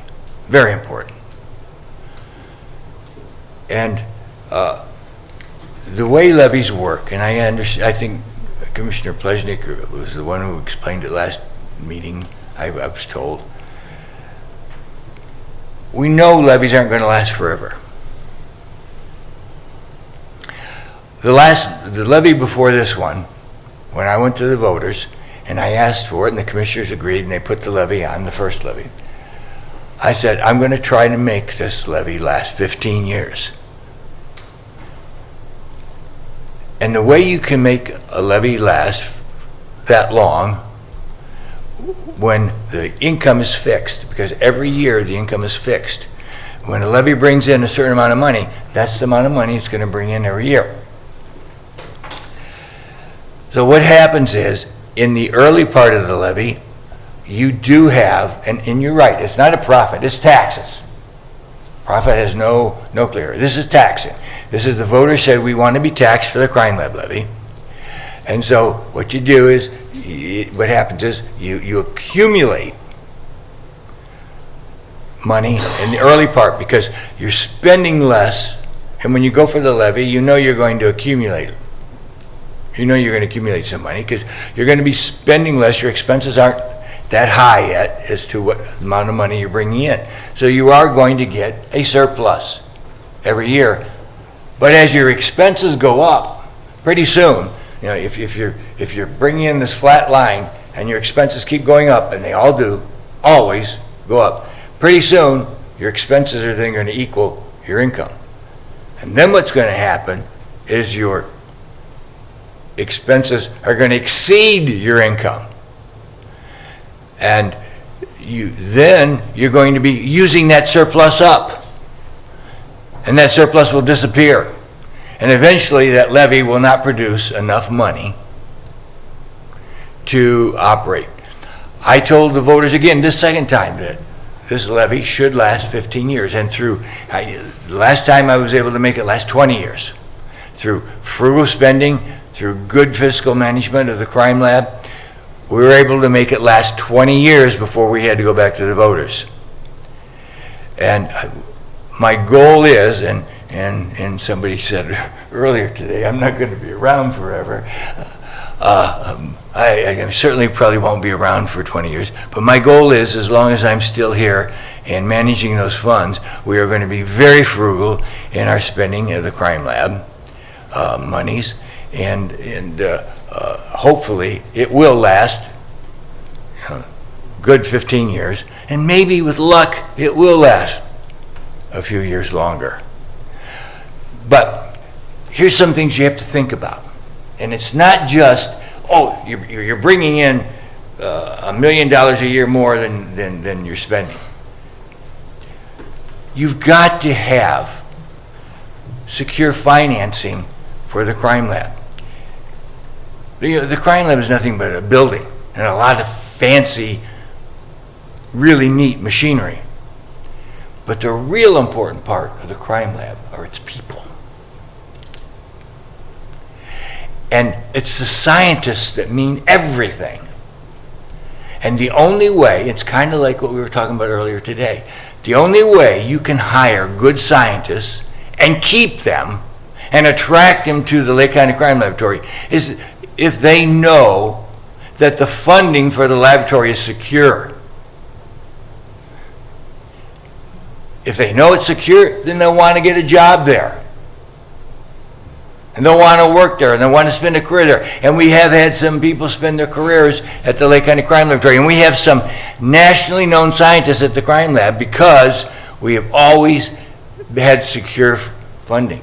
And so you have to plan. It's a matter of planning. You've got to plan. When you plan your levies, you have to know that you're going to, in the early years, collect more than you spend. In the later years, you're going to spend more than you're collecting.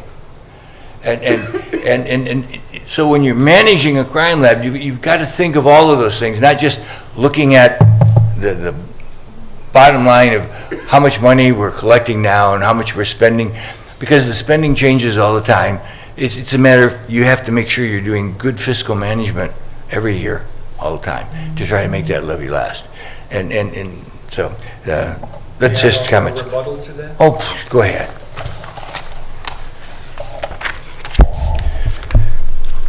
I can understand what Prosecutor Colson is saying. Let's take a look at it from the standpoint of the average citizen. You got the crime lab taking money out of the community. You've got Deepwood Center that's got $55 million sitting in reserves. You got an Adams board that's probably got $5-6 million in rainy day funds. We cannot continue to suck the lifeblood out of the community through these property taxes. I'd like to see the crime lab come back every 5 years, not a continuous levy. They've got to continue to prove to the taxpayers that they're doing the job. And not just to sit back and say, well, we've got it for, forever. I've got to make I'm trying to advocate for these seniors in here that are going to start losing their homes. No question about it. We stay on this path of ever increasing property taxes, and we're going to price seniors and those on fixed incomes out of their home. Now, if a scientist doesn't want to join the crime lab because he can't be sure that he's going to be paid, that's his problem. I'm looking out for the taxpayers. Thank you. Fair enough, and if I could continue on the discussion using Crime Lab or Adams Board as examples.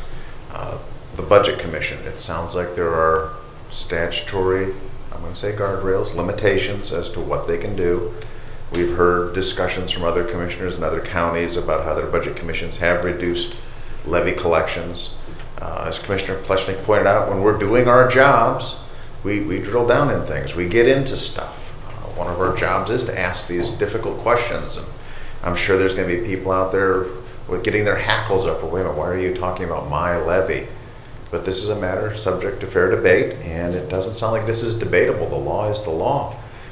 Is there something that you could point to us, that you could give us some kind of a memo? I know in all your spare time. Well, I've given the Budget Commission a number of memos, so yes, I can give you a memo. Okay, that would be very helpful, because if we could put that to rest, and the answer was yes for those who could not hear. That's okay, if you don't mind, so. Yeah. No, sure. I've given the Budget Commission a memo on that, and we'll get you a copy. We'll get the commissioners a copy of the memo. It's just basically law. But we do have to. I'm only talking about the crime lab here, but sure. The crime lab is law enforcement. That is the priority for government. Law enforcement, protecting the citizens, and so it's an arm for protecting the citizens. And unfortunately, all law enforcement costs money. And there's just no way around it. And I empathize, when I pay my tax bills, I empathize with what is being said here about the levies. And I see levies that I question, but not law enforcement levies. This is really important, and because we have this crime lab, we solve crimes in Lake County that would go unsolved, it's really important, especially as the state labs keep getting more and more backlogged and have more and more to do. Having our own crime lab is really important. So the voters did, and then we live in a democracy, the voters did say they wanted this levy. It is for law enforcement. You can't get a better, in my opinion, that's my personal opinion, you can't get a better reason than law enforcement. And the Budget Commission has no authority. The law doesn't allow it. And I think we've got good closure on that. The other thing regarding the crime lab, which comes up from time to time, is why is the prosecutor's office not able to divert funds? I'm going to use the word very purposefully, divert funds from the crime lab to the prosecutor's office. Only in very limited examples could that be done. And in the case presented to us here today, this would not fit inside of that. Is that a reasonable? That is. The voters voted for the crime lab. not the prosecutor's office. If they wanted a prosecutor's office levy, they'd, I suppose the commissioners could put one on, but I'm not recommending that at all. Far from that. But. And again, as we drill down, again, you're one of the people affected. We need to not impact, let's be blunt, our seniors are the most impacted by these levies, the millage, that they are the ones who have, over time, accumulated wealth. They have homes, they have real property, they have things that are taxed, and that tax is not going to go away. As our investment advisory discussion, there are parts of our society that are just fixed, they're there. I often wonder why Ohio uses levies to fund so many things. I don't think they should, but that's my personal belief. But Columbus is the only place you can go to change that. Can't do that here. Excellent, excellent. Okay, I think we've checked off all those. Gentlemen, anything you want to add to that discussion? Okay, continuing on, is there anyone else? Mr. Music. John Music, 45 Coventry Drive. I'll make this real quick. I want to thank Commissioner Plechnik for bringing up about the seniors, and as Mr. Boyd has says, by 2030 they're saying it's possibly could be 1 out of 3 citizens in Lake County are seniors, that's 60 and over. So this is something we're going to be living with. But with that being said, just remember this, and just like we all would like to see Lake County grow, but how many people are going to move in Lake County and how many are going to move out of Lake County if we don't have law enforcement? Look at California. Look at other cities. No one's going to want to come or going to stay in a place that doesn't have law enforcement. Do you remember that? Let's not look at California. Let's look at East Cleveland. Yep. It wasn't so, there's a lot of beautiful buildings that used to be pretty darn impressive. Is there anybody in this room that would feel comfortable going for a casual walk in the evening through East Cleveland?